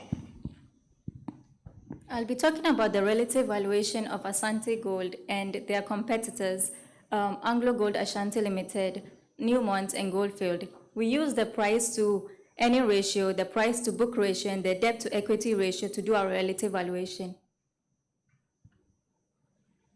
So the price to earning ratio, Asante Gold had a negative ratio of 14.31, which shows that they are currently operating at a loss. However, this could also mean that the company is reinvesting into their business, giving investors a chance to buy in early before future profits.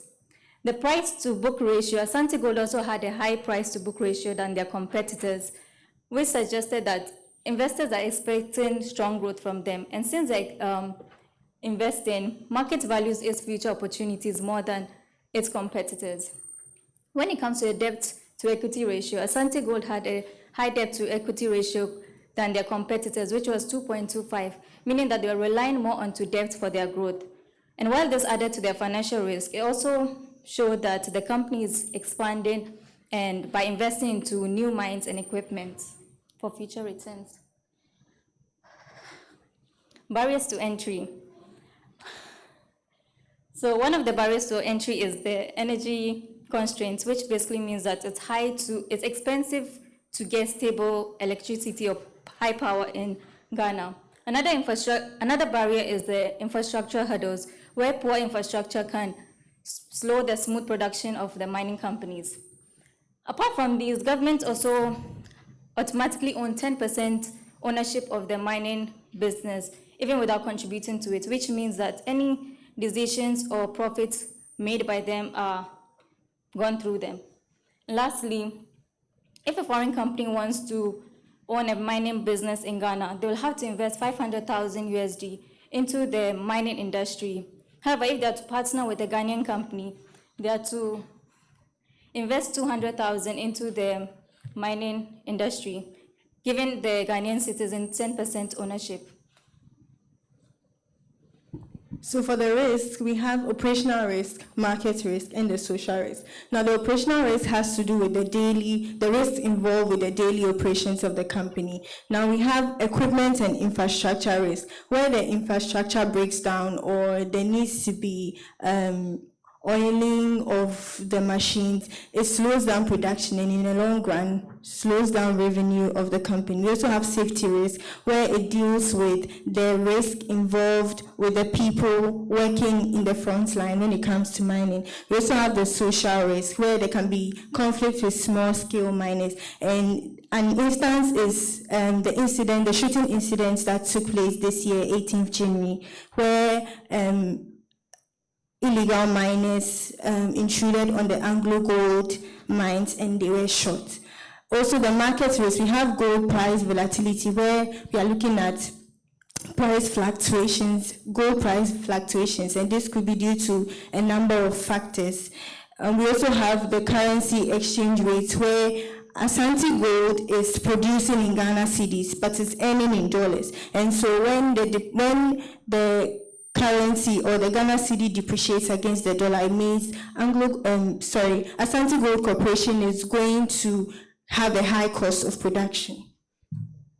Now, for the competitive positioning, why are we saying that Asante Gold is a very competitive organization? We are looking at their seamless flow of operation. When they were trying to acquire BBNE mines, they had a lot of challenges. But even though they had those challenges, they still seamlessly acquired the BBNE mines. We also have reliable partnerships where they have partnership with the Europe and Asian markets. And so because of this, the Europe and Asian markets see a high potential in them, and this gives them a higher advantage. We also have their commitment to sustainability, which their ESG activities that they perform in. An example is the 71 scholarships that they provided to university students. I'll be taking the environmental, social governance of Asante Gold. So Asante Gold uses renewable energy. They use solar power and then wind energy. They make sure that they control their water consumption. They make sure that the slurry that comes out after producing gold is managed properly so it doesn't harm the environment. And they make sure they restore the environment that they use. They plant trees. They use very advanced technology as well to make sure that they are reducing their carbon footprint. So they invest in education. For example, they gave some scholarships to 71 college students. They invest in healthcare and infrastructure projects. They hire the people around their organization as well. And the artisanal and small-scale miners, they engage with them as well. They give them the tools they need to work. So they are very focused on transparency, and they are very open about their operations. And they make sure whatever they do is aligned with the United Nations Sustainable Development Goals. So they hire locally, which also means that they are reducing poverty. Right? So for the ESG scorecard, we can see that their performance has been really high, especially in 2023 and in 2022 as well. Despite the fact that even in 2023, their risks were pretty high, as you can see here. They did well. Yes.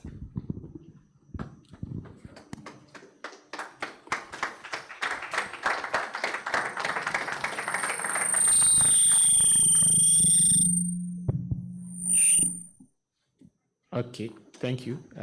Well done. I think you could have run through, so this is just initial comment, you could have run through a bit of the presentation at a faster pace. Also, just a word of advice. I know we may be looking intimidating here, but we are just normal people. So in presentation, just calm down. You're just talking to normal folks. We do everything every normal person does. So relax. Just on the sensitivity, because I read your report, just on the sensitivity analysis, if there's $100 change per ounce in gold price, how does it affect your EBITDA, if you can? So an increase in the sale of gold. The price of the gold. Sorry, in the price of gold. How does it affect your EBITDA? So when it comes to the earnings before tax and the depreciation, once there's higher value, we're able to increase how much we are earning. Yeah, I'm looking for the absolute amount because you did a sensitivity analysis. Okay. If there's $100 change in gold, what's the change in your EBITDA? Did you guys do that? If not, we can move on. Okay. We can. Okay. In terms of the risk, first, I like the ESG rating that you did at the timeline. I think that was great. In terms of the risk of operating the mine, BBNE and Chirano, did you identify any risks that could derail the process as far as ramping up is concerned? Okay, so one of the things we found was that last year, one of the equipment actually caught fire, causing a lot of damage to the people who are even taking part in the mining. So it's one of the risks that actually can affect and reduce how much they are able to produce as well. Thank you. All the best. Team Pinacle, well done again. So could we go to slide 4, please?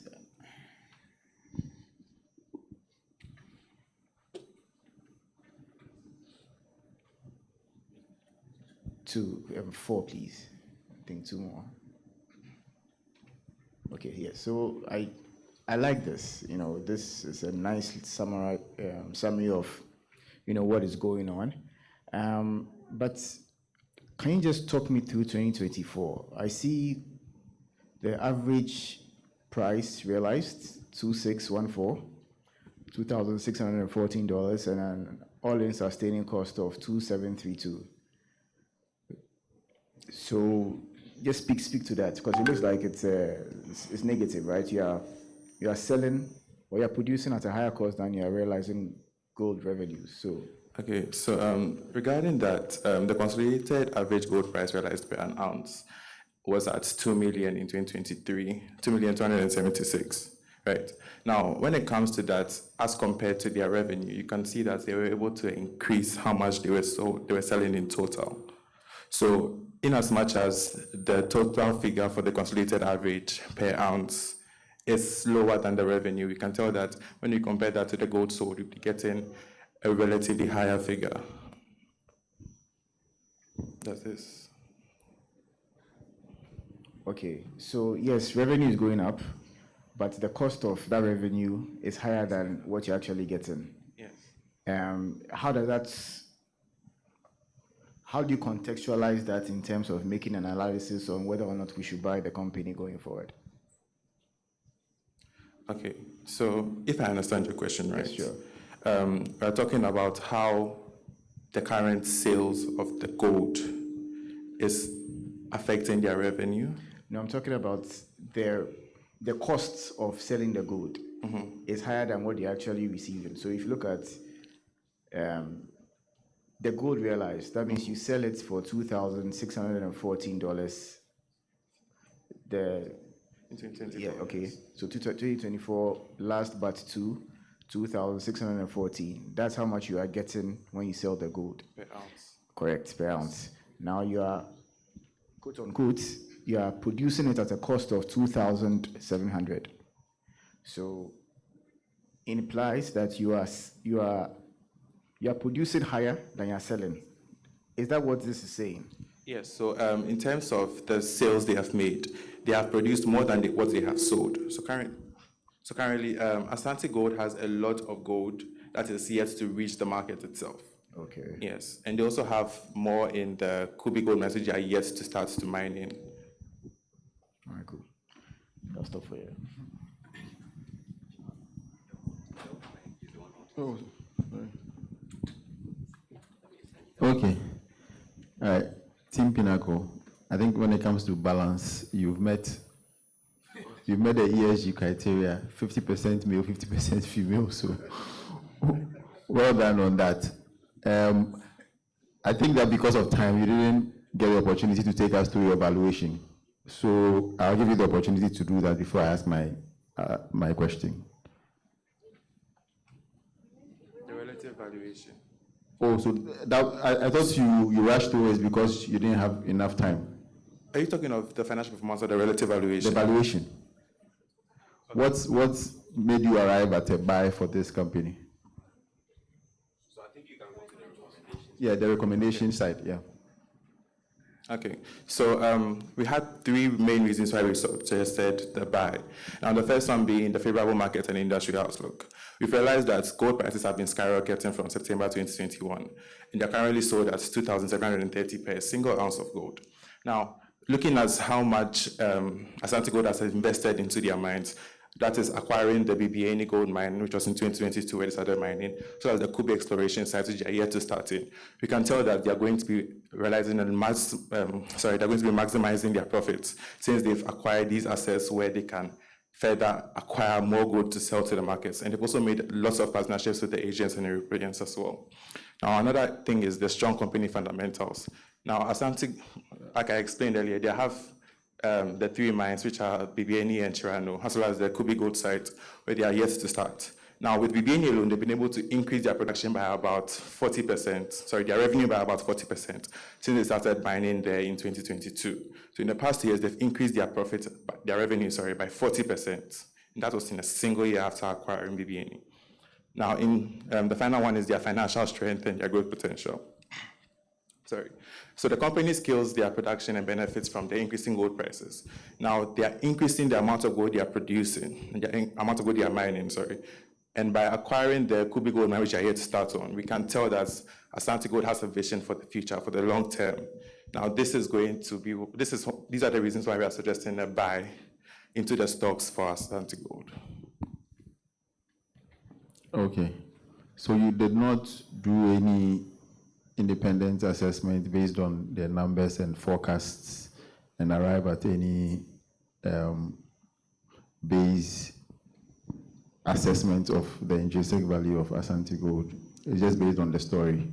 It's based off the assets they've acquired as well as the market outlook, the value of gold, as well as how much they are investing into the assets that would give them the gold.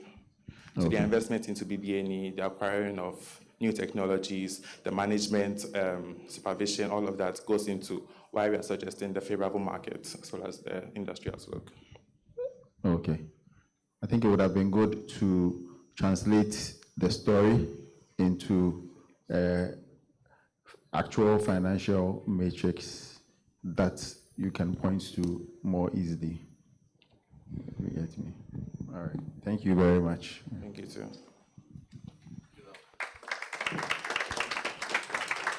All right, let's put our hands together for them. Kindly have your seats. Want to congratulate all our teams for giving a good show. I mean, whilst Kojo was asking some of the questions on cost of equity, I mean, I remember the joke that says that if you want to put a fight into a valuation room or a research room, just ask that what is the right cost of equity, and you see the divergent views coming up. So we want to say that all of you did really well. We like the confidence and the fact that the questions were coming and you could even express your thought process. I think that is a high point for me. So all of you are winners even after this presentation.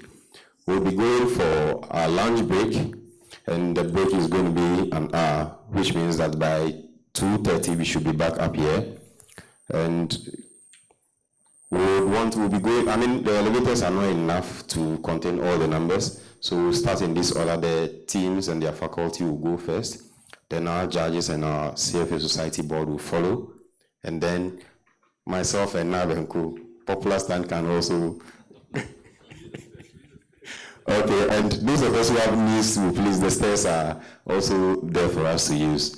Please, so we would want to go for the lunch break. So the faculty and then the students can start, and those who would want to use the stairs too. So we'll be back at 2:30. Thank you very much.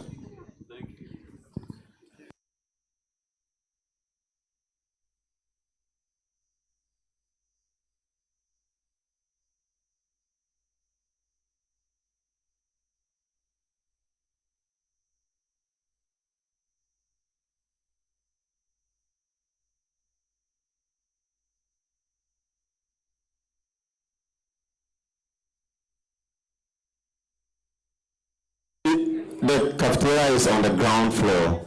Ground floor.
So you guys just showing up here alone in itself, it's very commendable. So well done. It cannot be easy, because I remember my first presentations. You guys did absolutely way better than I did.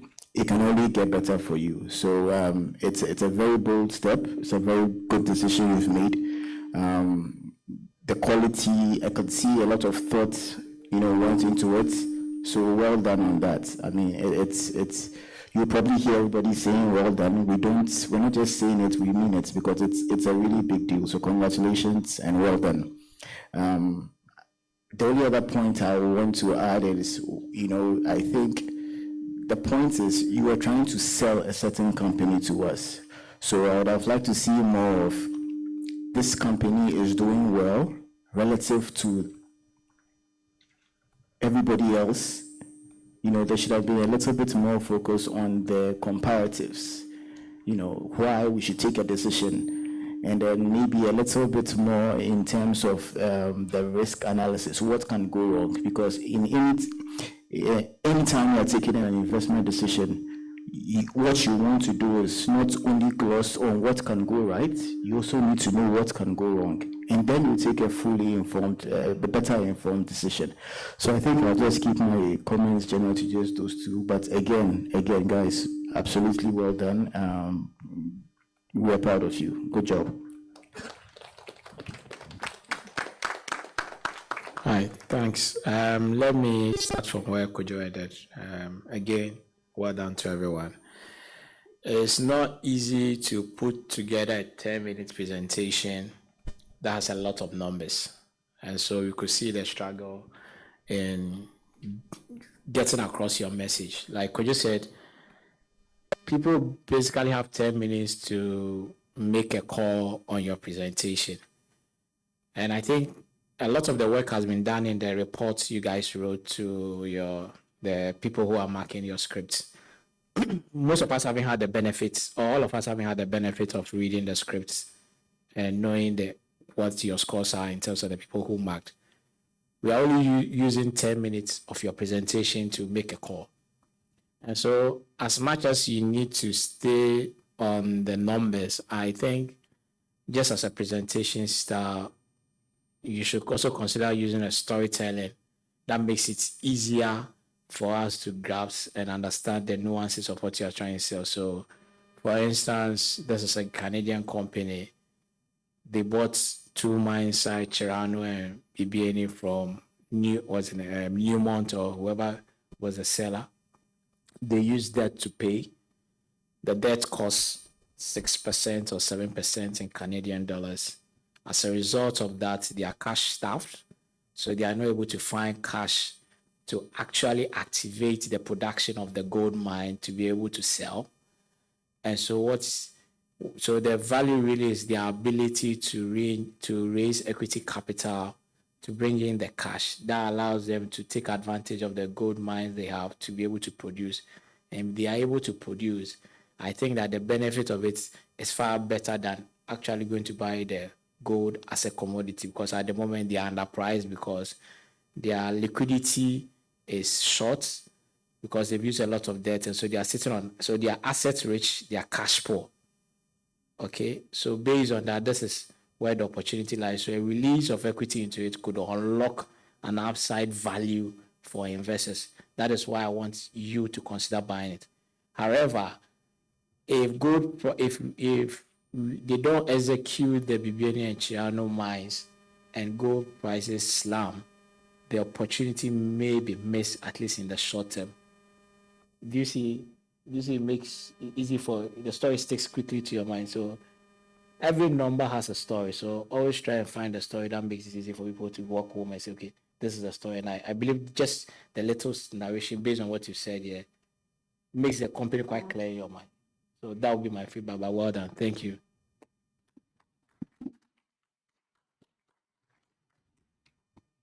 This is on the lighter side. Everyone is telling us to buy. And I'm just thinking, if we are all traders on the Ghana Stock Exchange or the Canadian or any of the exchanges that this company is listed, and we are all buying, they will be selling to us. And so I hope that one day someone will also take the sell position. Thank you. We would want to take some remarks from one of our sponsors, Axis Pensions. So if the technical team is ready, can you help us?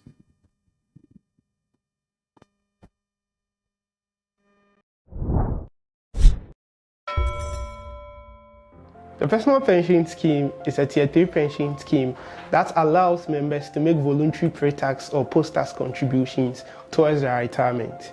Personal pension schemes provide an avenue for formal sector workers to enhance their retirement benefit and target informal sector workers who are not covered under the mandatory schemes. The Access Pension Plan, which is the personal pension scheme of choice for Ghanaian workers, consists of a retirement and savings account that helps workers to save towards retirement and build up savings for medium-term financial goals. Remember that the personal pension can also be used as collateral for loans to meet pressing short-term needs. Visit the Access Pension website to take advantage of our various personal pension offerings to achieve financial peace of mind. Access Pension Trust, your reliable partner in pensions.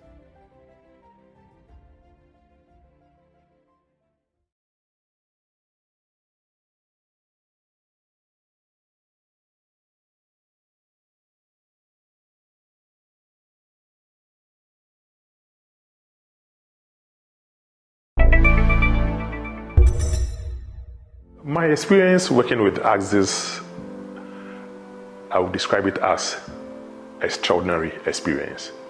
Axis has a passion and a strong desire to see pension assets impact the real sector economy. It's been extremely professional. If you look at Axis's background, they have very well-grounded experience there. They stand out. And you could see some trust in Axis. Axis is unique for their preference for alternatives and how pension assets are deployed in the industry. They have a very robust system that they can deliver on their mandate. We see more improvement. They make adjustments to their systems to reflect the current trends and the regulatory framework of MPRA. I think from a tech perspective, my personal experience, their portal has basically everything that you need over there. In an era and in a country where there's not a lot that is given in terms of disclosure, you'd realize that Axis goes above and beyond. What sets Axis apart in the pension industry is their customer-centered activities. My experience with them, what set them apart is simple: delivery. The team is very competent, both board and management. You don't need to call them twice. You call them once, they'll be there to resolve the issue for you. And that delivery is something that is always, when I see them, that is what comes into mind.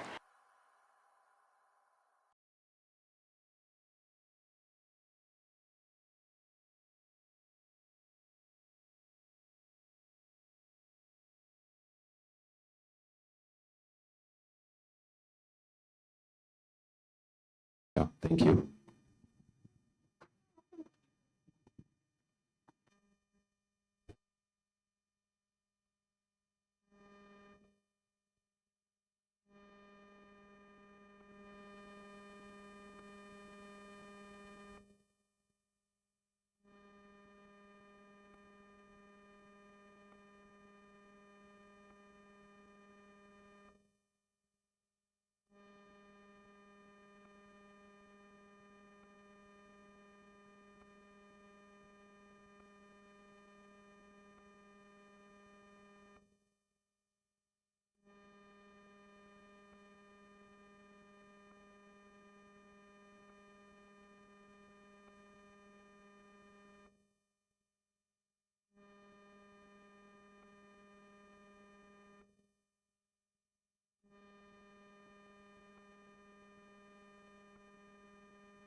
All right, whilst the pictures are going on, we have certificates for all our participants.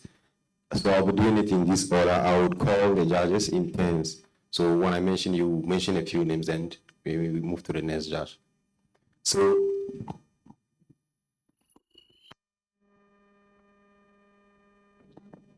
So I would like to call Mr. Buame to come and help us. I'd like to add the comma CFE. So the first person we are having here is Albert Smulders. If Albert is around, can he come for an award?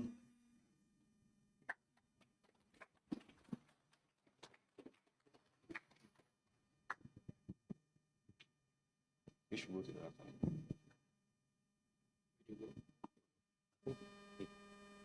You can be here. Just so it.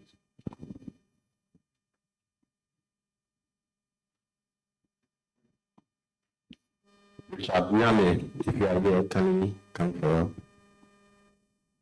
Richard Nyame. Is Richard available? Okay, let's go on to Emanuela Mensah. Let's put our hands together for her. Emanuela, Isaac Kissy should be getting ready.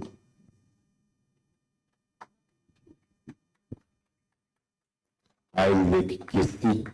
If Isaac is available, please let's have you. Okay, Alfred Bratton. Alfred Bratton. Let's put our hands together. Is Alfred available? No, we go to Priscilla Billy Ogo. Let's put our hands together for Priscilla. After Priscilla, we'll be having Jonathan Ellingham.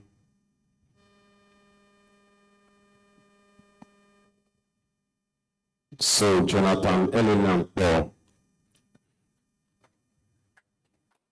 Sidney Lee Amakujo can follow up. Is Sidney available?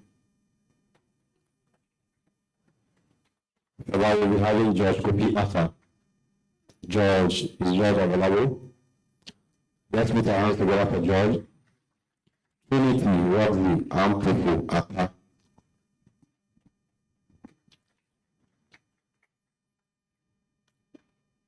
After Trinity, we'll be having Jason, Carlos, Emmanuel, America.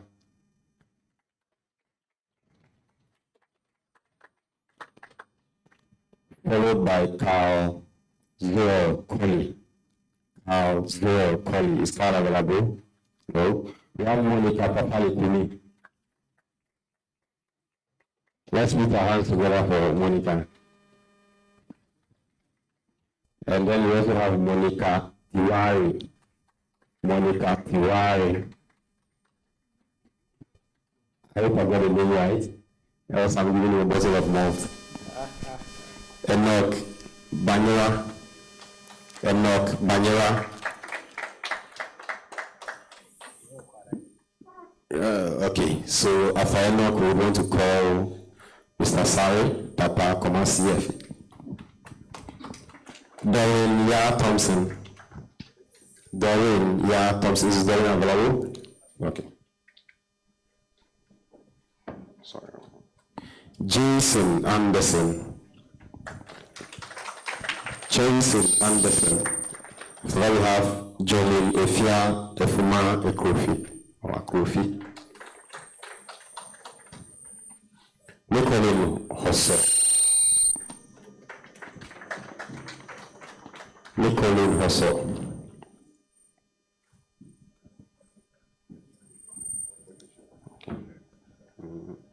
After Nicolene, we have Mensa Vanessa Santiago.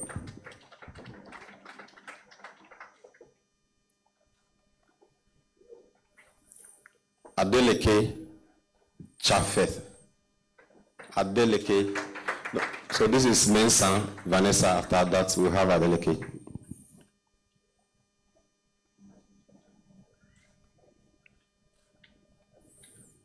Okay, Adeleke. Let's put our hands together.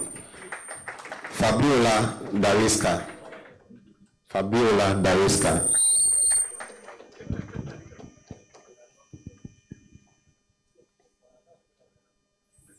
Okono Blessed Ezekiel Granting.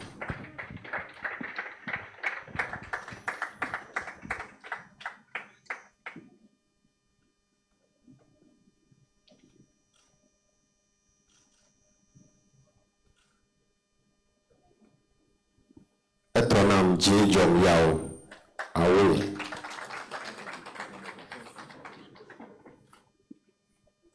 After that one, we'll be having Ernest. Okay, yes, after that one, we'll be having Ernest to help us with the rest.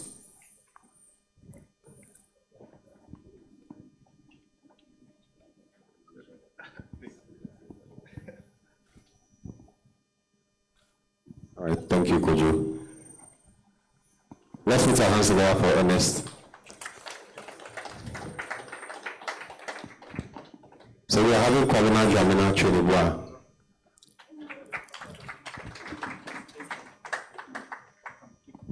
After Chonibwa, we'll be having Salma Yang Seidu. Salma Yang Seidu Saruna.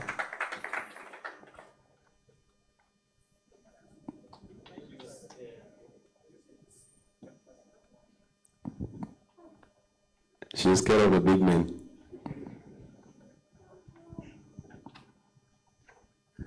After her, we'll be having Selassie, AC Mensa.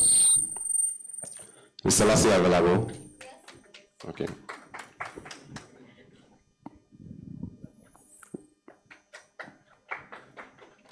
Vanessa Asamoah. Vanessa Asamoah.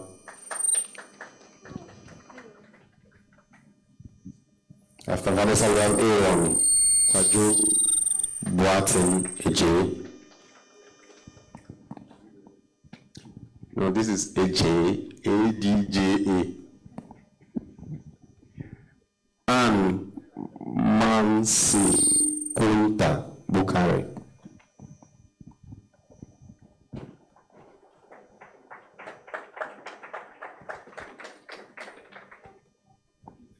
After that, we have Benedicta Na Ayakomomo.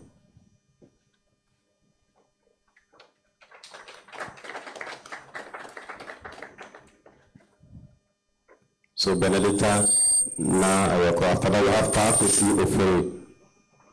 Watabe. Wetabe.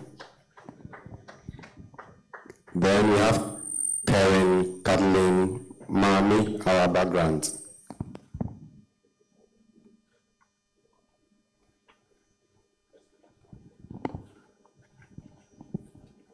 Do you have Berelia Thompson? No. Kazo Koli? Okay, I think they are not, the rest are not available. Alfred Barton, Isaac Kisi, and Richard Nyami. All right, thank you. Thank you.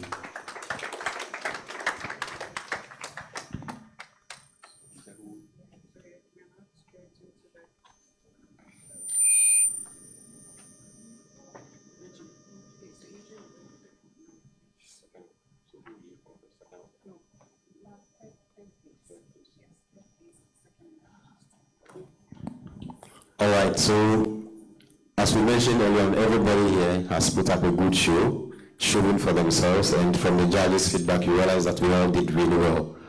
But in this environment, at least we need to get a few people that's placed at the upper end of the curve. Doing us the honor to have a presentation for the third place team, we want to call Nana AJ. Let's put our hands together for him. My name doesn't have Nana. My name is not Nana. It's like AJ Boatin. Pardon me, AJ Boatin.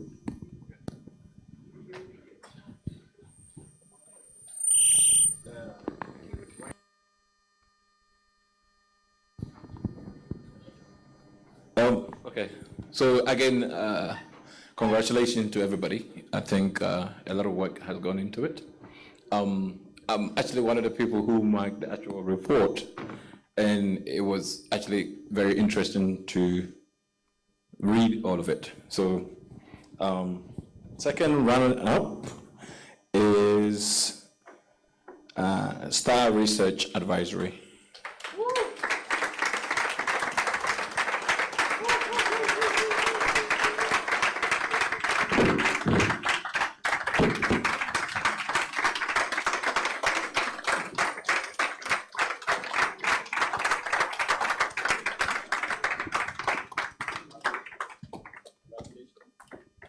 Congratulations.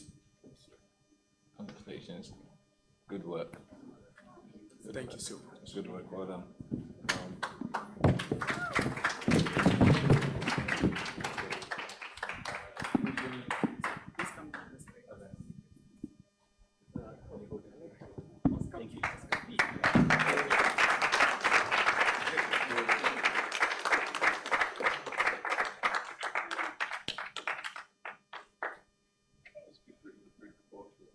I think the marks will be shared, so you'll be able to see which areas you probably didn't score as well. But it was good. It was good to read. Yeah. So thank you.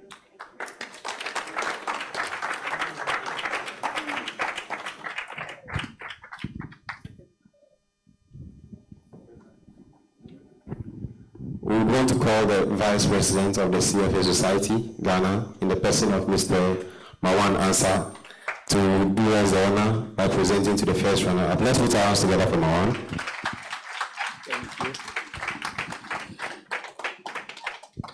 You know, anytime I have the privilege of presenting, I see one thing. This place is where greatness emerges. For us, it's not who wins. It's the fact that you start a journey into a profession. And I'm sure some of you can attest that people have walked out of here and moved on to profession. So the focus should be on you showed up. You have the guts to come and make presentations and have people who are in industry ask you questions. Take courage in the fact that you participated. So now let me tell you who is the first runner-up.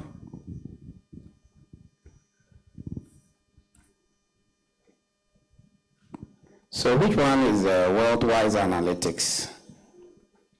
Worldwise Analytics. So first runner-up, Worldwise Analytics.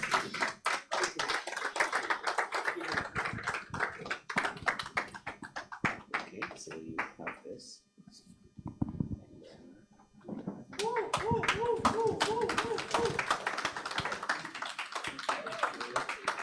So what do you scan?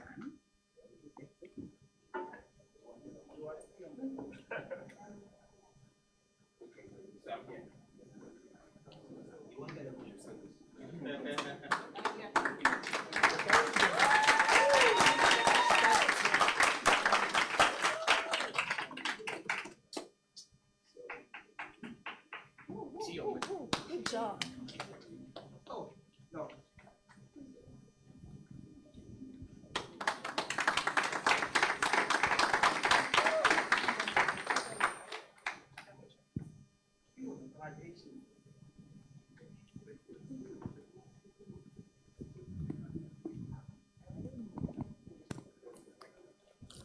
Thank you, Mawan, for the final award, and also for the final award, who is the first place team, and then also to give us a vote of thanks. I got the name wrong in the beginning, so now I want to read this from the program itself. Doing that is the president of the CFA Society Ghana, in the person of Nana Wiafe Buama. Let's put our hands together for Nana Wiafe to present the last award and then also give us a vote of thanks. Let's do that for him. So thank you very much, and congrats to everyone. I keep saying, even at my level, I can't do the kind of work you guys are doing. All right, so we are very, very proud what you've done. But it's a competition, so we need to announce a winner. So let me see who I have here. All right, so the winner for the 2024-2025 edition of the CFA Institute Research Challenge, the 4th season, is Team Magna.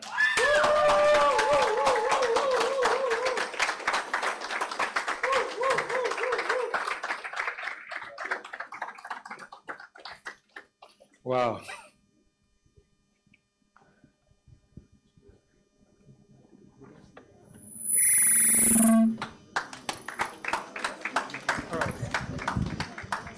In fact, I was asking her if I saw her last year. If yes, I would have disqualified her. So it's a trick question. All right, so.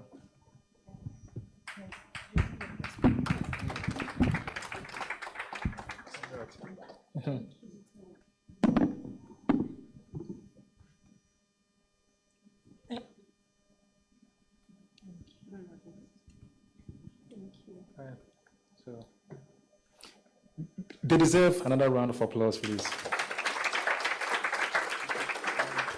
Yeah, and I had the privilege not to see any of your reports, right? One of the judges tells me the work, he saw these guys do are publishable, right? So they put in, the work, right? And somebody told me she loved the way you explain the cost of capital thing. Yeah, right. So congrats. Right, so.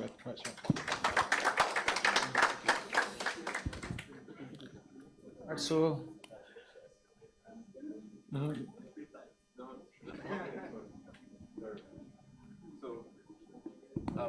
Just something else. So I went through the report several times, and I think there were some reports that were really good. It's just the way it was all put together in the final sort of report didn't come out as in terms of the mark. But the actual quality of the report were actually quite good.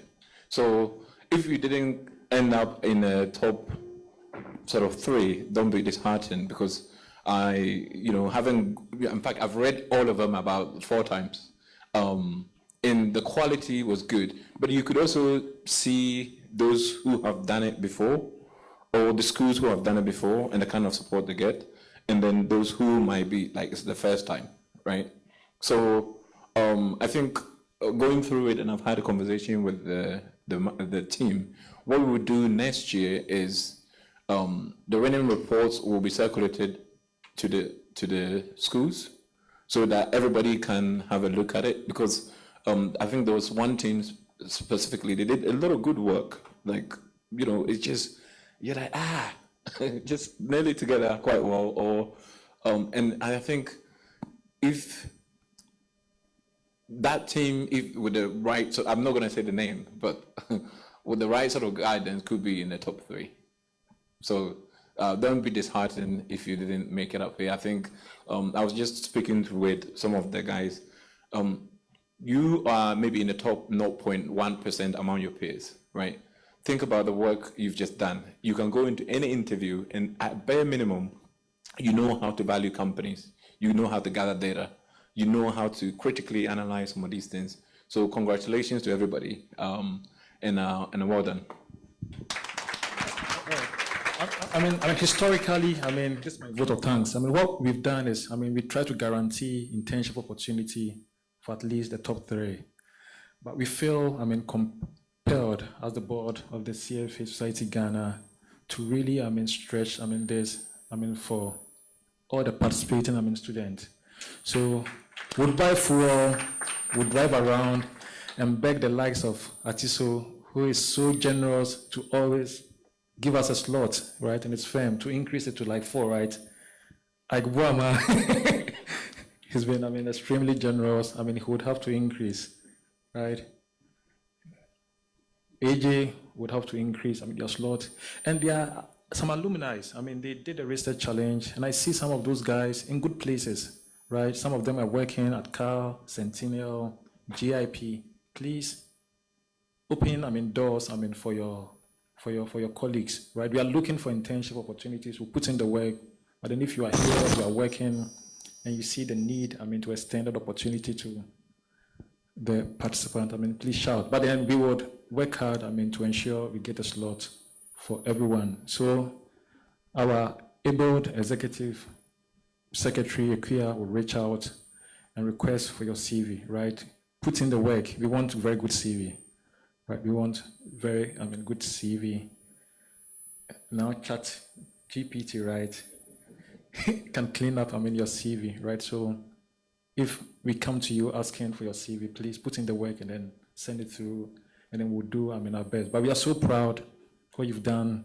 We also like to thank, the universities, that dared to participate, right? We are very grateful to you. And the faculty, that spent, time working with the student chain, this great work. We are very, very, grateful. And to all the volunteers, the graders. Thankfully, I have, one grader in my office, and I'm going to deduct, 2 days of salary, because he wasn't working. Yeah, Gideon was marking, right? So that should tell you, how diligent, they are in grading, your work. So thank you very much, our graders. Nana J, who never, comes in, but then always, shows up. We are grateful. He also works at Black Star. So I'm sure, we'll see you all, again next year. But then another thanks to, Carl, right? for Carl Bank for always availing their facility, to us. Prior to Carl showing us, we're paying a lot of, Ghana City for our hall. So, Atiso, thank you. And thank you to Mr. Carl Asem of Carl Bank and your team for the generosity.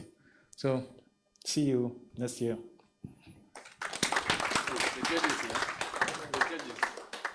And the judges, yeah. Ike Buama always shows up. He tells me he's done it, back to back 3 times, and he's not showing up again. But we know so boy. We won't allow that, yeah. So to Mr. Dapa, Kojo Dapa, we thank you so much, right? So thank you. And Atiso, thank you. Thank you so much.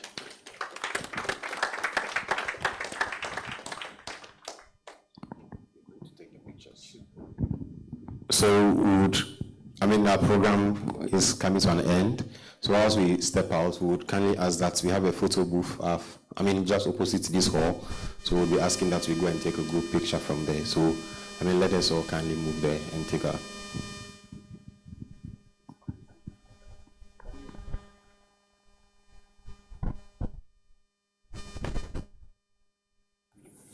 Okay, pardon me. I think we are all going to stand here. The winners in front, then we'll take the group picture, yes. Right? And after that, we would have all the teams take